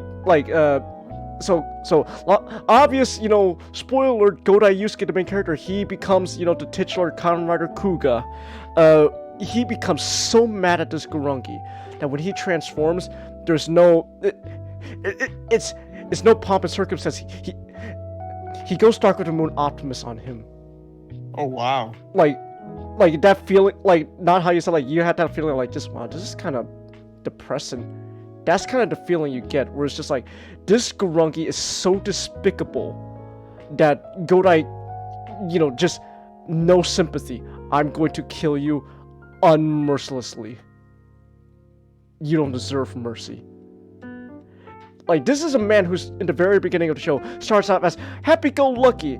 To the point, he's even happy to be Kamen Rider, because, hey, I get to help people.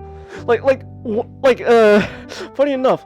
So, okay, so real quick. So, quick tangent. So, one of the things is, one of the mystery aspects of the show is, there's this whole police mystery where basically the police force is trying to figure out who is Kamen Rider Kuga, who's this bug man going around, beating up these monsters in Japan.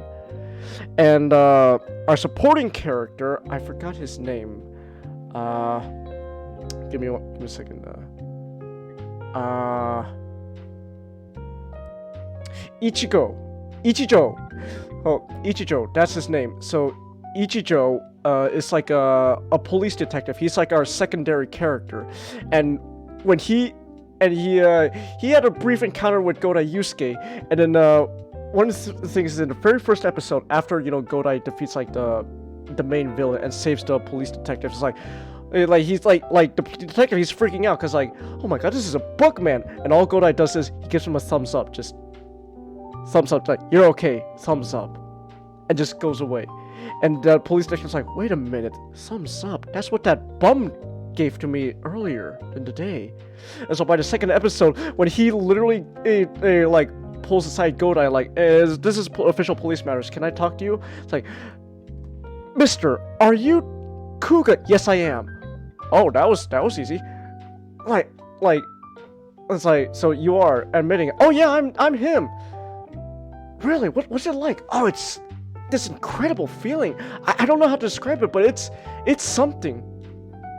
And throughout the show, funny enough, Ichijo and Godai, they have to pretty much, they have a partnership going on, but they kind of have to work around the police force to save the day.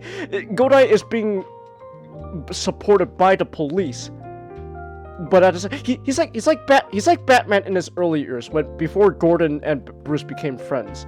Where it's like, he helps the police around, but like the police like, hold it, Batman, you're under arrest. That's kind of the same thing going around here for a while. Like Ichijo the detective has to help Godai, kind of maneuver around the police force. Like, detective, do you know where the bookman went? And he would look at Godai like, nope, it's just Godai here. Oh, hey, man. It's like, we can do this, Ichijo. Yeah. Because the Goja, no, I got it wrong.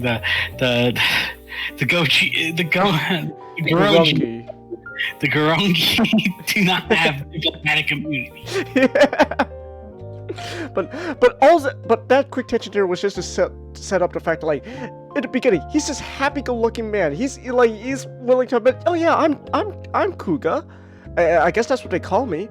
Like, I'm of course I'm gonna help you. But then, just like later on in the show, that one Gorongi, so despicable that just no, all that happiness is gone. It's just, I'm gonna kill you. I'm gonna go Dark and Moon Optimus on you. If I had a gun, I would double tap you point blank, like Optimus did to Sentinel. There is no pomp circumstance. How do I describe it? I won't say. So one of the reasons why this specific Gorongi was so despicable, because one of his choice of targets was, how do I describe this? He didn't do that to them, but he did like to target boys. If you get what I'm saying. Like he didn't do it to them, but he did kill them because he likes targeting boys. And that fucking pissed off Godai so much. Like, you are despicable. How dare you? I have a question, Changus. Yes. Does Kamen Rider in general, like I guess in general will be a poor choice of words, but I think you know what I would mean. Yeah. Does Kamen Rider usually have like an overarching idea of the hero going beyond the edge to save all mankind? A regular thing, or is that just? Let me think. I don't know if it's a regular thing, like at least not like outright.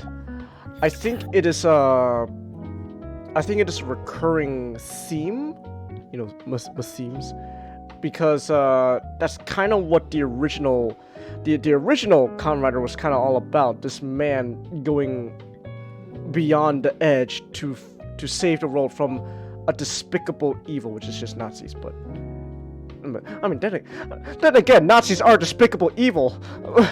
don't let Kanye tell you otherwise. Whatever the fuck he's on about.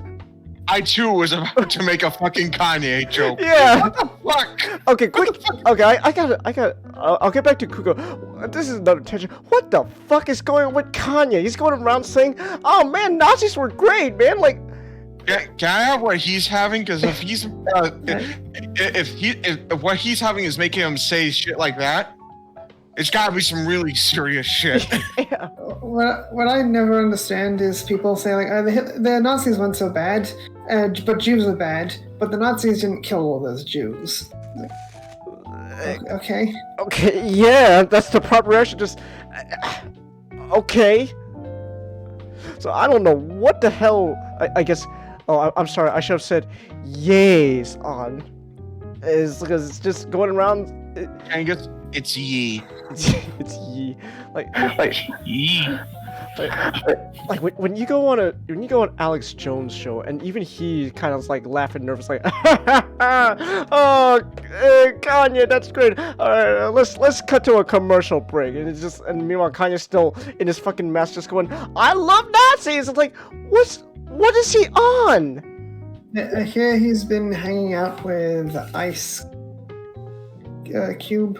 Ice Cube. Yeah, Ice Cube, and a lot of the talking points sound like the Louis Farrakhan stuff. Okay. Yeah. Who was a notorious anti-Semite. Oh my god. Um, Dang, I like Wow. IQ. He's the anti-Semite for religious purposes. Religious. I'm not going to name the religious belief, Okay. Cengiz, but you know what it is. Oh my goodness. It's like a lot of it. It kind of just boils down to a certain religion. Yeah, like this certain religion, sort of like hook a lot of the talking points. And it goes back to a certain someone with the another someone with the M in his name. Not. I'm gonna press the button now. So, welcome to the abyss. Road trip. Just in general, No, I get it. they took the teachings of that religion, and they sort of scattered it into the culture of just the people in general. So even if they don't follow that religion, they still believe in the twisted things that religion believes. Yeah, a lot of people, in the black community listen to Louis Farrakhan, even if they don't follow the same belief system. It's not saying part of the culture. Ray says a cat boy lover and an ex-homo are controlling him like a muppet. I'm just gonna. You say puppet. I'm gonna say Muppet because it's funnier.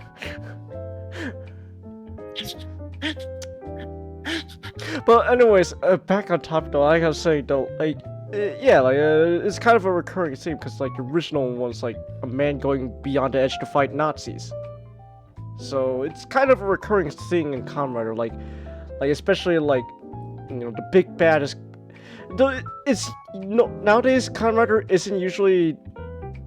I guess it can get dark, but like it's not usually like. How do I put it? That feeling you would get from like watching Dark of the Moon. Depressing. Yeah. Kuga can get. I don't know. Actually, I don't know about the current depressing. season. Isn't the current season airing kind of like Squid Game without the gore?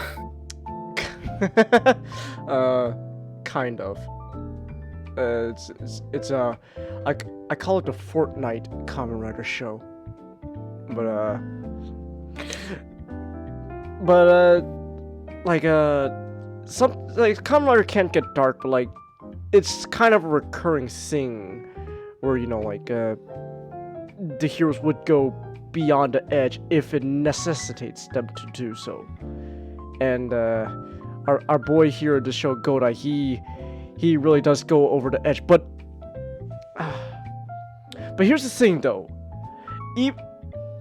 I'm not gonna spoil the finale of the show, but basically, there's a whole plot going on with Kuga, where it turns out there's a prophecy that I guess I don't know if a prophecy. I think it's a prophecy. Yeah, it's a prophecy where basically it turns out Kuga is actually quote unquote the ultimate evil. In a sense, Kuga is, for lack of better terms, pretty much a Grunky himself. Not Godai Yusuke. So, Godai is human, but so a typical thing about Kamen Riders, they transform, with their belt device. So the belt thing with Godai, that's on Godai, is like a similar, like, it's technological, but it's also biological at the same time. So it's like biologically the same as the main antagonist, the Gurunki. So one thing is about Kamen Kuga is with Godai, the more he fights the Gurunki, the more his powers evolve. And when his powers evolve, he gets new forms. Because, you gotta sell the toys. You gotta get new forms. So he gets, like, he starts out with a red form. He starts out with a white form, then a red form, then he gets a blue form, a green form, a purple form. But then all those forms are just his evolution. And the prophecy pretty much is saying, the more Godai fights, the more he's gonna evolve into pretty much this ultimate evil that will destroy the world. Like, there is a point where Kuga becomes so powerful that so a typical thing about Kamen Rider and Tokusatsu shows, right, is like when you defeat the enemy, they like blow up and stuff. Like it's like in Power Rangers. Like when the team kills the enemy, they blow up in a spectacular fashion. Kuga takes that trope and actually makes it a thing where it's like, no, you don't want them to blow up the enemy. At least blow them up in a certain vicinity away from us. Because Kuga's finishing move, his Raida kick becomes so powerful that when a Gurunki explodes, it's the equivalent of like a nuclear bomb. Or at the very least, like a very, very weak nuclear bomb, but still a nuclear bomb. Like, you're gonna get like several city blocks just wiped off the map.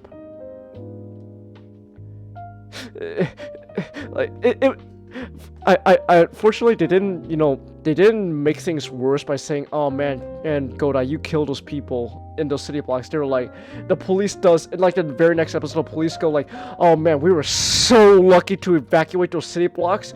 Just those specific city blocks that exploded. Oh, that was a close call. Imagine if someone was stuck in those buildings. Oh my god.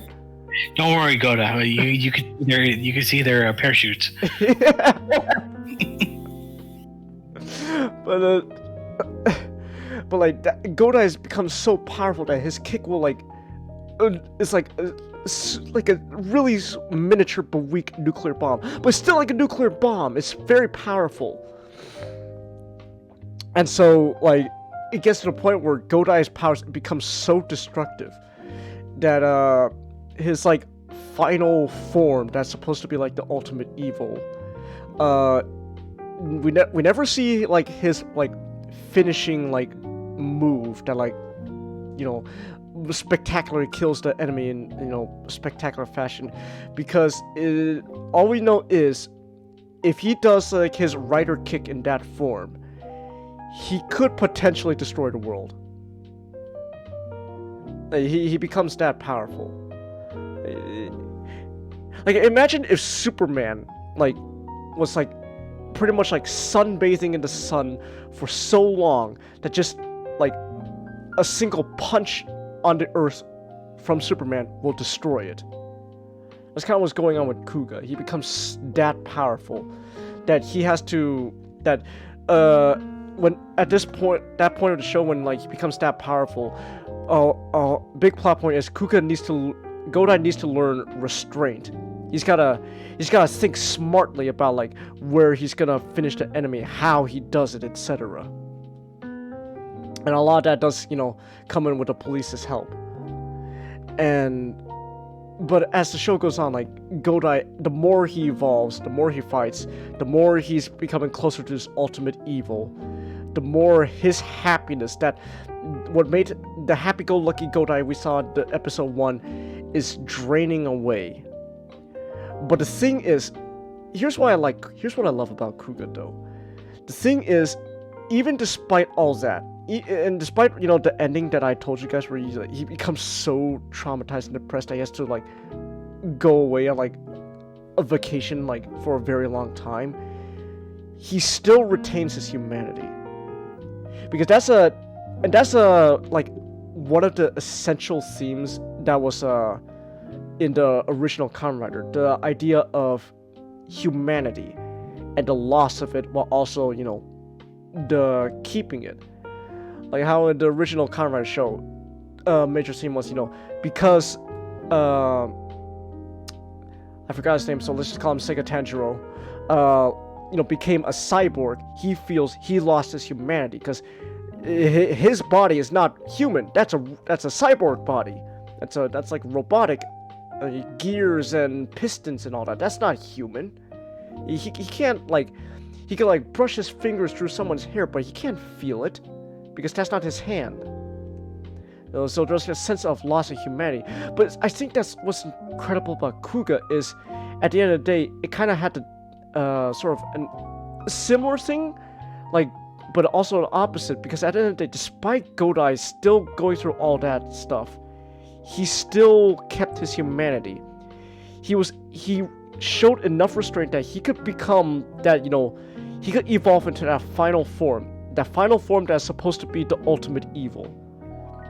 But underneath those bug eyes is still a human soul. He's still human. He kept his humanity. He's going to use that power for humanity. And to me, that's Kino right there. That's nice. I love that shit.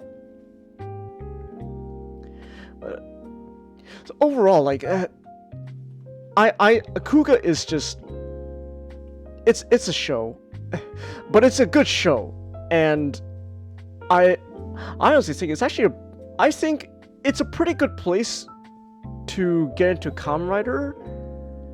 I think. So here's the thing. So each Kamen Rider show is kind of treated like Power Rangers and Super Sentai, where like each show is like its own thing, but they're gonna have crossovers and stuff. It could technically be part of the same world, etc. Like the events of Kuga could have still happened in the show of like Revice, for all we know. But for the most part, they're all standalone, and so you could just go into any Kamen Rider show, whatever one you want to start with, and just start there. I would still say I really highly recommend Kuga, but Kuga, compared to like the more recent Kamen Rider shows, it does feel like, it is a completely different feel. Like, Kuga is not gonna feel the same as when you're watching the new Kamen Rider show, Kamen Rider Gates. You're not gonna get that same feeling that Kuga had. But I still say you should check out Kuga. The first Kamen Rider show that I ever watched front to back and finish was Build. Then it was Gaim. But then I watched Kuga, and Kuga was a completely different feel from Build or Gaim. And both those shows, previous shows, they did get their dark moments, especially Gaim. Gaim got pretty dark. But Kuga was something else. I don't know if this is the right word to describe it, but it's kind of raw, I guess. I don't know. That's the word I don't know what the the kids lingo are to describe things nowadays. People say this is raw. That's raw as fuck. My favorite word is fresh. Fresh. Oh man, this show is fresh, man. But it's like I cannot recommend Kuga enough. You can't. Now here's the thing though. I do have to mention this though. This is Kamen Rider. This is my one complaint about the franchise of Kamen Rider. So, oh my goodness. I believe it's. I forget. Is it Toei? Yes, it's Toei who owns Kamen Rider. Toei, in all their brilliance, they recognize that there is a Western fan base for Kamen Rider. They even have, I guess I don't know if they're official or unofficial. I think they're official, like official sort of team Kamen Rider team. This market Kamen Rider products in the West, and yet they won't subtitle their own damn show. You have to rely on fan subs. They won't give out official English subtitle Kamen Rider shows on like DVD or anything like that. Okay, I will say though, actually no, wait. They have been sort of learning their lesson. I don't know if it's still on there or not, but I remember, I believe Shout Factory actually did get the rights to the entire Kamen Rider Kuga show. So I believe you can't actually get Kamen Rider Kuga officially in the US through Shout Factory. Like, I believe there's like Blu-ray, and I think you could. I know there was like I believe there's some kind of website that you can watch Kuga on with Shout Factory. So, yes, it is Shout Factory TV. Shout Factory TV. Yeah, they still have Kuga. Okay. So you can watch it there, and then you could buy like the official Blu-ray from Shout Factory. But everything else for some reason Toei just won't, do any Western official things. Like, you want official subtitles for the latest Kamen Rider show? We're not gonna provide it. Well, how are we gonna watch the show? And not even subtitles. Like, even if it wasn't subtitles, there's no official way to watch it here in the West. So the only way you can buy the toys, but you can't watch the show officially. So the only way here in the West that you can watch like the latest Kamen Rider show, like you want to watch Kamen Rider Gates, the new one, set those flags sailing. Set those sails, sailing, boys. We're going on the high seas. That's literally the only way. It's Geats, not Gates. I will not stand for this butchery. Sorry, my bad. It's Geats because there was already a different Kamen Rider Gates. I forgot about that. I don't know. I would not recommend Geo though. Geo's. Ooh, that's a can of worms. Yeah, the new season is Geats, like Gitsune. Why they say Gitsune? Why they say Gitsune instead of Kitsune in certain situations, I have no idea. It's just sometimes they say Gitsune instead of Kitsune. Oh, that's why it's called Gates. Okay. Yeah, the English spelling is very different from how it would otherwise be romanized. But they're like, we just need... people aren't going to understand the line above an I. Okay. Alright then. But, yeah, so like, also, I put the link in Shout Factory TV, to watch Kuga, if you want to, do that. But then, again, you want to, like, support it officially and stuff, you can, like, buy the deep Blu-ray from Shout Factory. But yeah, just, overall, though, if there's any tokusatsu show I couldn't recommend anymore, it would be Kuga. I love Kuga. I highly recommend Kuga. So that's Kuga. Chelsea. GIF. Pronouncing GIF is already unacceptable, Chelsea, but spelling it that way.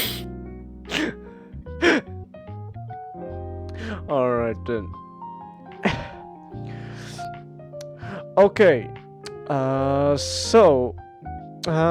Kuga for you. So with that said then, we are now down to our final tokusatsu topic. So now we could get into Power Rangers. For that, I gotta post this. Alright. Oh, we gotta do commands? Yep. Alright, give me a second. Let me show these. I feel like no one cares about me. We don't.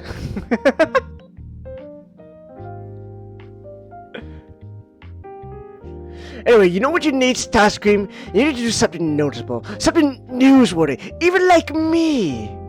Very newsworthy, even like me. Psychotic robot yells at clown.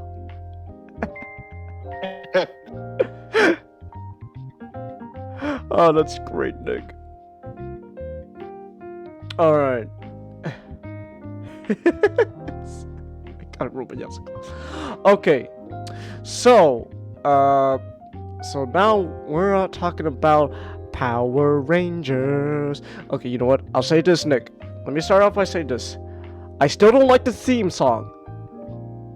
However, it is kind of catchy. Yeah, I'm not a fan of the theme song either. Context. I was just basically trying to find something to watch on Netflix, mostly because I couldn't. Hulu's not working on the system I have anymore, so gotta go with Netflix. And I decided, I'm in a Power Rangers mood. What's on there? I decided to give Beast Morphers a chance. Mm-hmm. And let me tell you something. That theme song, despite how bad it is, it really hides a really fun season. This is a fun season.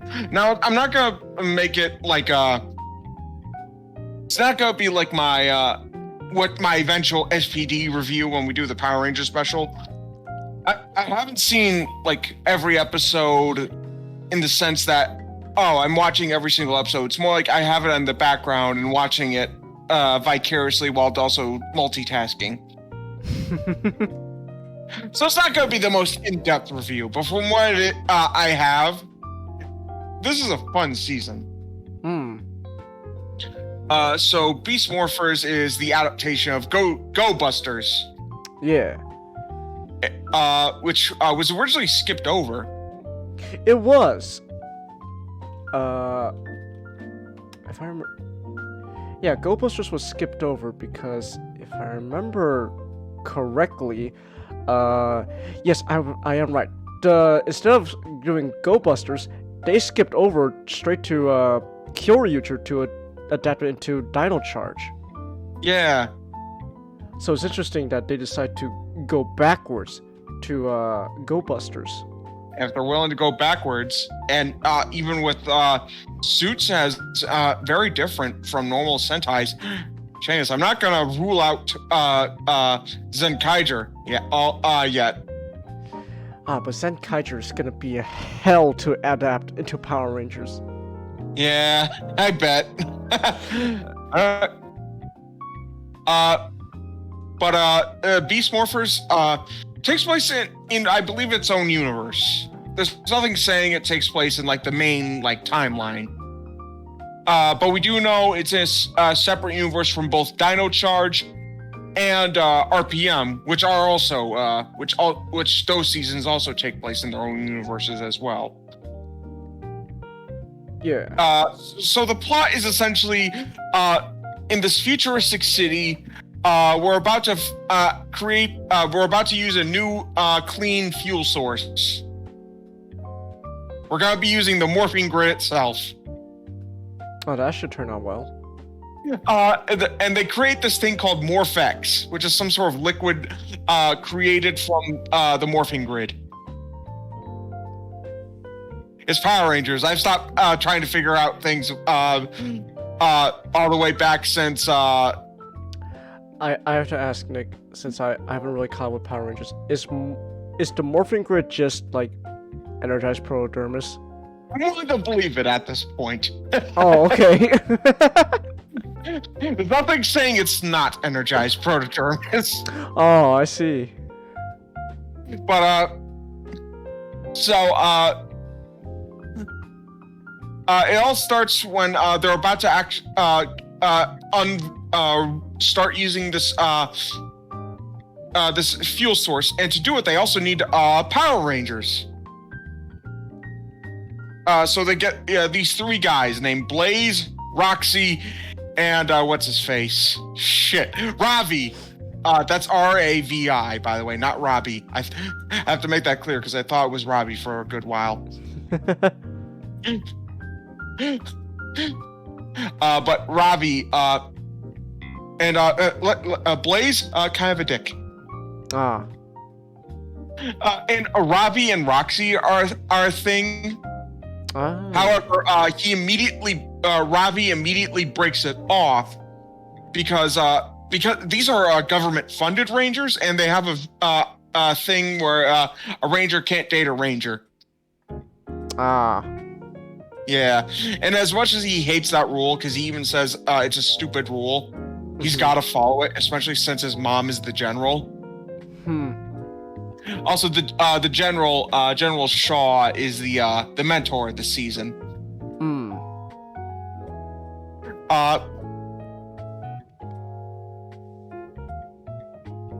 We follow a guy named Devin, who is the son of the mayor, and let's just say he's not really the most responsible lad. He'd rather play video games and do martial arts than actually get a job. I just realized, so Devin is black, and his main complaint from his father is, "You don't have a job."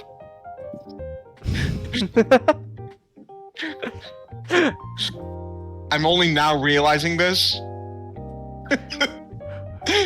Are you saying, oh no, did we do a racism? I'm kind of implying, but not outright saying. Here's the thing. Okay. So Devin learns that the base, the military base, where they're actually gonna unveil the Morphex to power the city, actually has the best like training simulator, and he decides, I'm gonna go use that.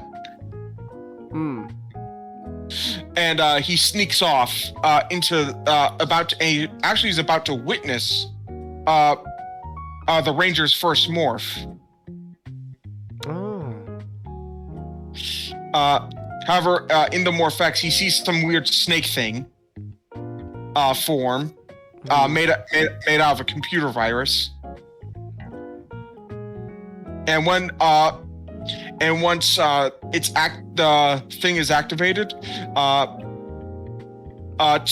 Blaze and Roxy get knocked out, sort of, and then these two avatars are created instead and act as like they're essentially evil versions of Roxy and Blaze.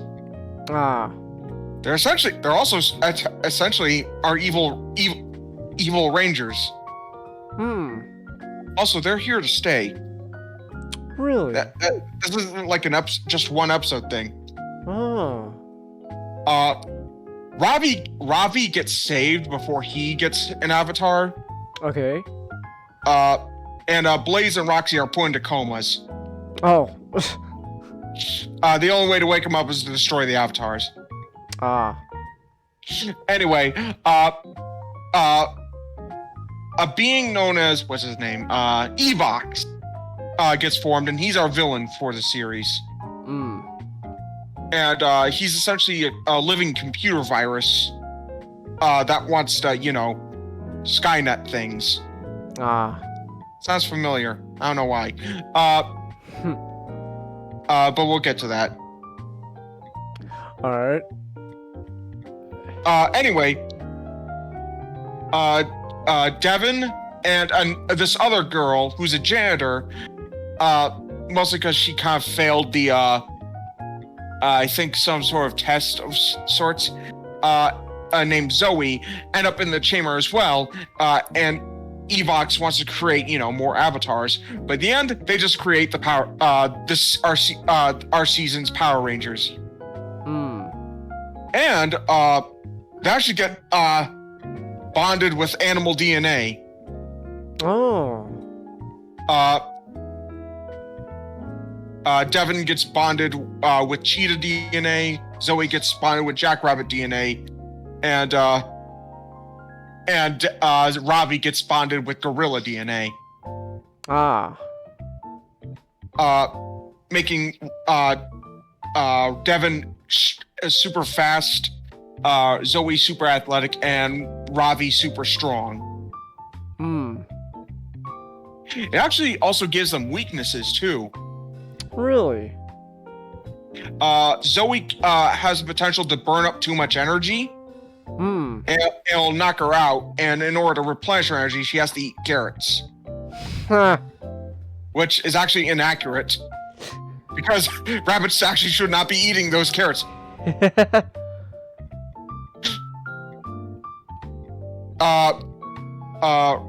Ravi, he could actually go into extremely aggressive if he uses too much energy. Essentially, gorilla rage. Oh. And Devin will actually freeze on the spot if he's anywhere near a dog, because cat. Ah.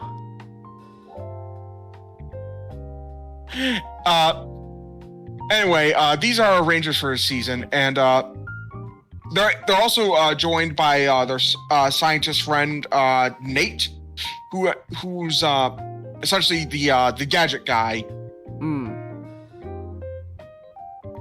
And at the same time, he later becomes the Gold Ranger. Ooh.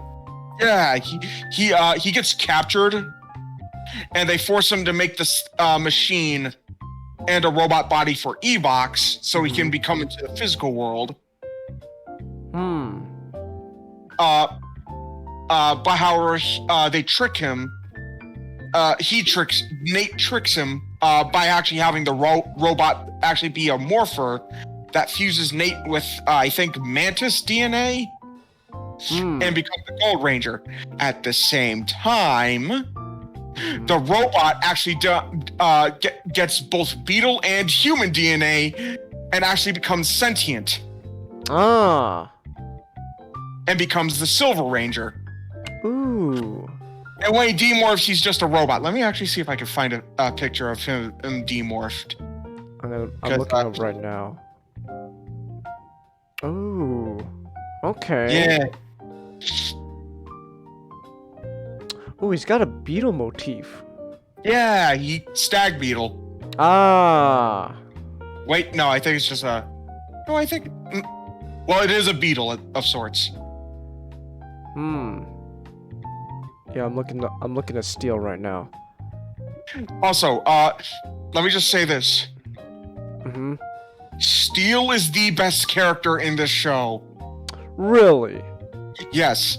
There's an ego. He has an ego, but he's not arrogant. Like, okay, sounds like you all handled it well. I'll let the general know. And it was nice to meet you. He needs a name. Yes. How about Mr. Fantastic, Super Handsome, Strong as Steel? Maybe just Steel for short. I love it. You're smart.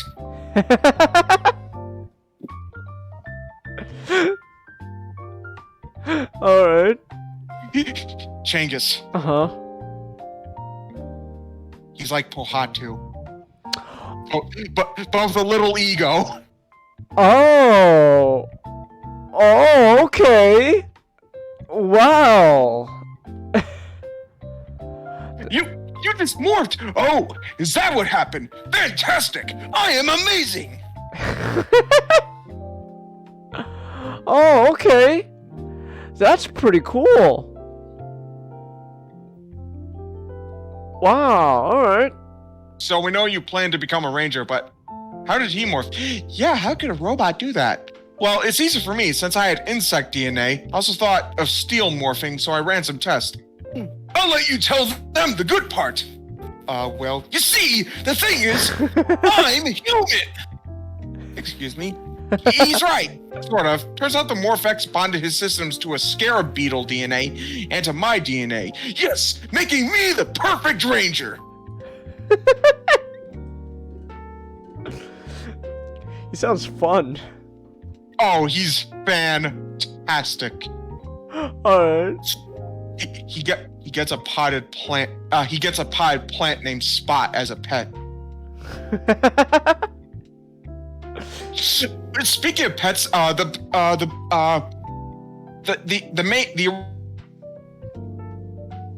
spots, which are like robot companions. Zoe gets a robot named Jax. Alright. Ravi gets a gorilla robot named Smash. He's just Bulkhead. Oh. Animated Bulkhead. Oh. He's like, I think his my name's Smash. I like hugs. Please don't hug me. Oh, I like hugs. Oh, that's amazing. And Devins is a robot named Cruz, who actually also turns into a motorcycle. Ooh. And his quirk is that I like to use this joke. I'm Cruz, and I don't have a lot of, what's that word? Memory? Ah, dang. I remember that word now, but I forgot my wife's face.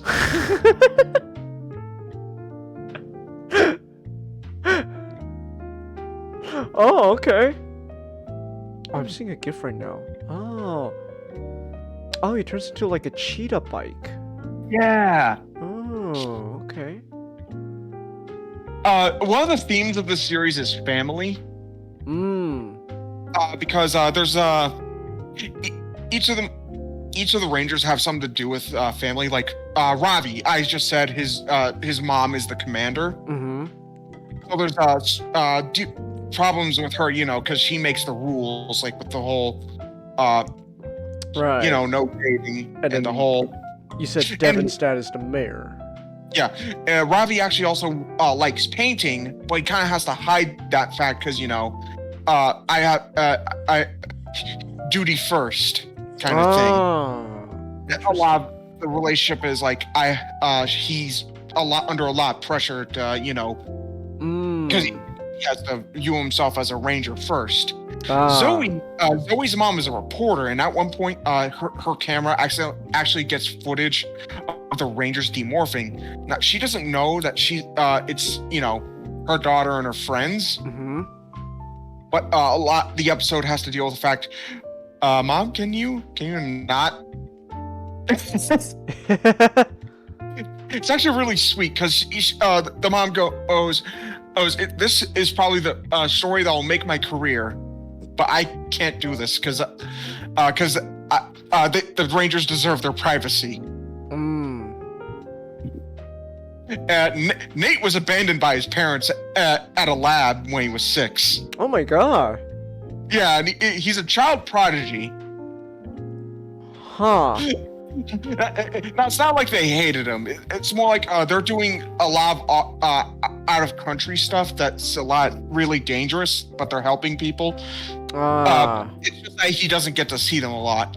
So there's a problem with that. And there's also the fact that Steel is I am your father and your brother. I am your father and your brother. I was birthed from your mind vagina. I am your son and your brother. You birthed me from your mind vagina.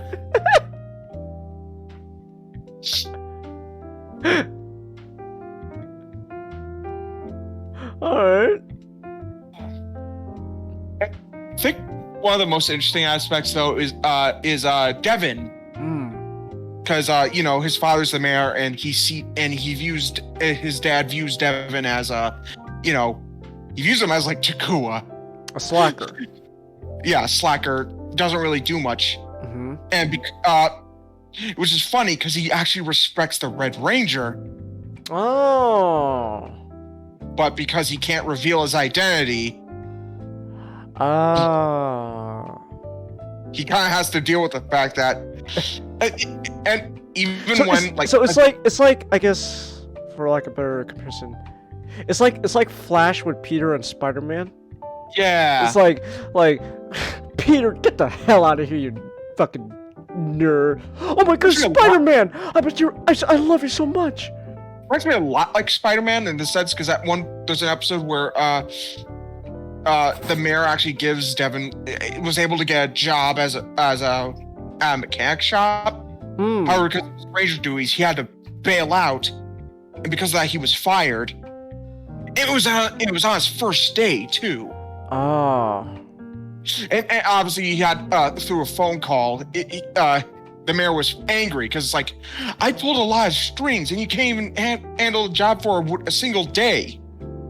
No, I think it was even 2 hours.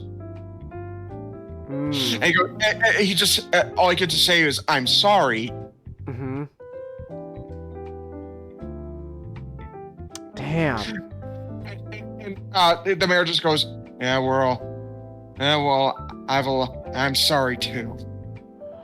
Like, and I even like, yeah, it's really. Oh. Oh wow. That's ooh. I don't want to call the mayor a dick. No. I don't. What you told me? I don't think it's like out of like being malicious. It's just like in the season one finale. Devin gets captured, and while he gets captured, he demorphs, and his dad sees him. Oh. So that's him realizing, oh crap, my son is the Red Ranger, and he's captured. Changus, he literally jumps into a portal to go and save him. The dad, like, he's not a ranger. He's just a guy in a suit. And he's going into like the evil lair to save his son. Oh. And throughout season 2, guess what happens? What? Evox possesses Devin's dad. So he's gotta find his dad. No, Changus, it's worse. What? As a computer virus, Evox is living as Devin's dad without Devin even knowing. Oh my gosh. Yeah. It's essentially like possessed. He's essentially possessed, and no one can tell the difference. Whoa. Okay. I'm assuming the dad gets better though. Yeah. Gets better. Yeah. Okay. So does Roxy and Blaze. When the avatars are destroyed. Fun fact: the avatars actually come back in season 2. Okay. But without having to put Roxy and Blaze in a coma again. Oh. Okay.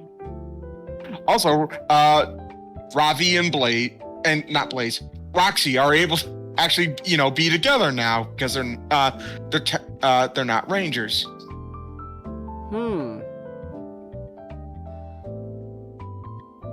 Okay. Interesting. All right. Well.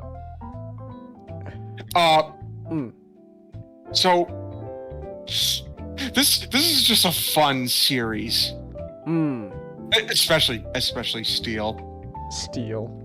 There's an episode where the B-Spots are trying to throw a surprise party for the Rangers because they value how the hard work they do.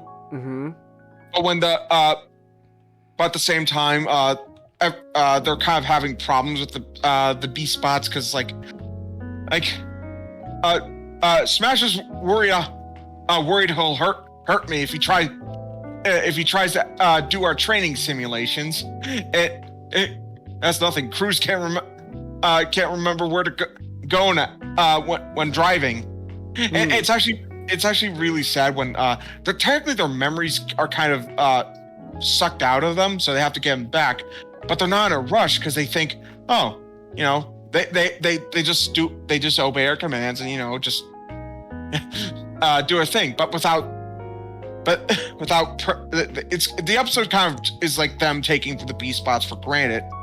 Hmm. And in the end, when everything's back to normal, they actually throw the B spots a surprise party. Oh. That's nice. Okay. Well, that's nice. I like that. Changes. There's a Halloween special that I kind of want to steal for Express. Okay. Because the thing is, everyone's dressed up for Halloween, and when they're about to watch like a scary movie or something, everyone except Devin actually gets hypnotized and believes they are what they're like dressed as. So Robbie's Sherlock Holmes, Zoe's a Viking, and Nate and Steele are Dr. Frankenstein and his monster, respectively.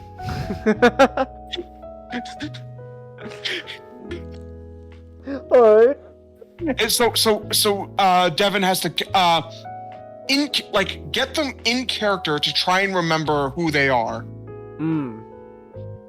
Because obviously, you know, Sherlock Holmes is not going to believe he's some guy named Ravi. Yeah. It's actually really fun. Hmm. Also, the villain, Evox. Uh-huh. Hey, remember Venjix from RPM? Ah. I do know about a twist though. That he It's is, the same guy. Yeah, It's he's just the same guy. He's just the same guy. He's Vengeance. He's actually played by the same guy too. Really? They actually hid the fact by having him do a different voice and use a pseudonym. Hmm. Oh, okay. Oh, that's pretty cool. Yeah. So that means Beast Morphers is a sequel to RPM then? Yeah. Hmm. Even Dr. K shows up.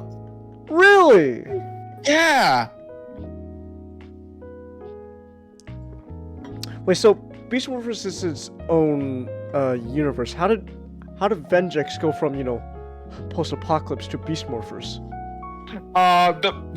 So Venjix was trapped in the RPM morphers at the end of RPM. Right. And they were sent to the Beast Morphers universe. Huh. And Nate, when he was really young, used the morphers to, you know, create more effects to create the alternate energy source by, you know, doing some things by like, you know, tinkering it and adding snake DNA. Oh. So Nate unintentionally let loose Vengex. Yep. Ah, okay. Huh. Interesting. Okay then. Also, at one point, Steele takes offense when some random passerby calls him a robot. Can't you see I'm half human?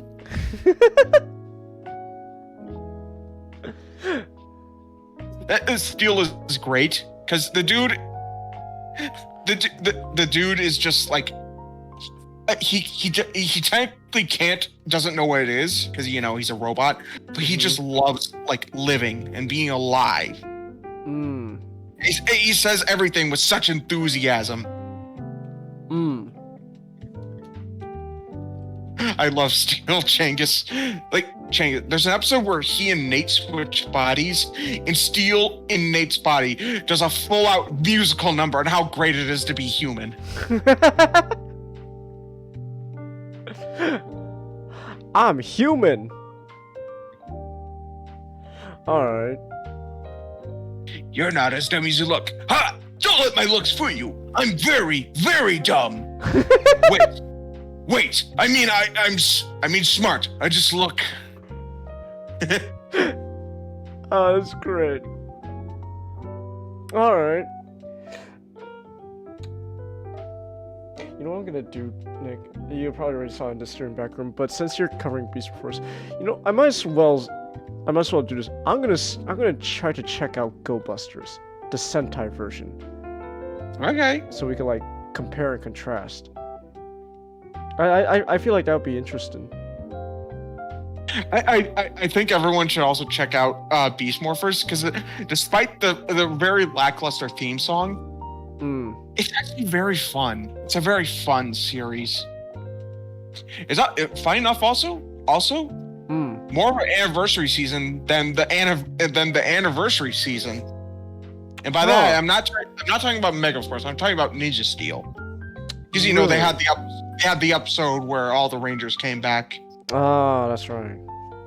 Huh. This one actually, you know, it makes a lot of references to past Power Ranger stuff, like Dino Charge, Mighty Morphin. Yeah, there's an actual episode where the Mighty Morphin Rangers, the Dino Thunder Rangers, and the Dino Charge Rangers have their own episode. Really? Yes. Oh. Like, it makes references to almost all of Power Rangers history. Mm-hmm. There's a flat out a clip show where the villains are trying to find out what villain to resurrect to help them. They're basically looking through like Astromina, Mesazog, I think, Lord Zed. Ooh. It's just a very. This show is great. Is it one of my top 5 seasons? Probably not, but I at least know it's in the top 10. I really like this season. Okay.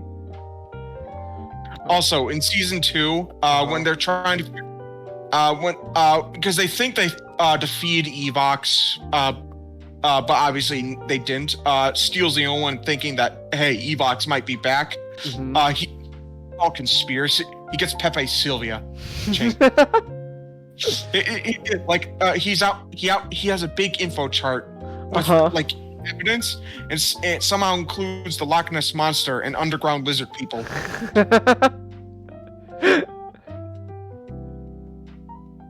That's funny.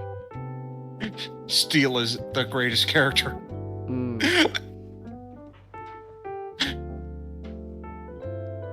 That's pretty funny. All right. So is that all you have to say about Beast Morphers? I think so. Okay then. All right. So I guess that's it then. That's all our topics. That's a wrap. And oh, I got Windows Share still going on. Let me turn that off. All right. So, yeah. I didn't see Guntanka's comment. Just, geez, I guess I abandoned your children.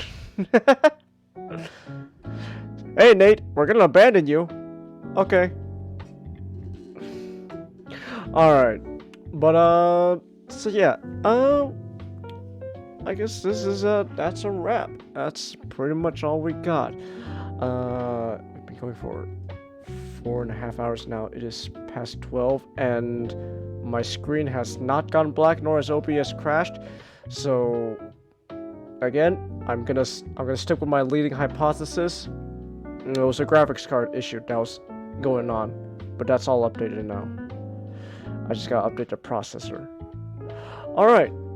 So with that said, that's all we have for tonight. Gonna turn off that royalty-free jazz. We don't need you anymore. So there we go. Excuse me, I'm yawning. All right. So with that said, then we can wrap things up. So just a quick reminder that you can follow my co-hosts on their own respective YouTube channels. In the whole about section below and stuff. You can follow me on Twitter for updates and schedules. And we do have once again the $50 monthly goal at the top corner of your screen. So if you want to contribute to that, go ahead. And if we don't hit $50 by the end of the month, it's not the end of the world. Okay, so with that said, thank you everyone who came. Any of you guys got any last words to say? You cannot find my YouTube channel. I'm part of a package deal.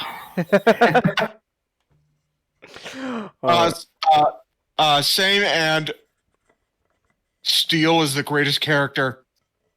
All right then. Oh, he needs a name. Yes. How about Mr. Fantastic, Super Handsome, Strong-Ass Steel? Maybe just Steel for short. I love it. You are smart. What were you gonna say, SGD? I was not expecting Grey Knightsmon to make it into the Digimon card game, and it hasn't yet, but it will. And Alright. that pleases me, despite it being an abomination. Ah. Okay then. It's one of those Crossworlds designs, but from a DS game, so they didn't actually have to make it look like a toy. Ah. But it ended up looking really weird anyway. Alright then. Okay, so with that said then, we'll be calling it here. So thank you everyone who came. Oh, tomorrow's more Sonic Generations. So I gotta update my processor by tomorrow. So tomorrow's Sonic Generations, and until then, have a good night. Good night.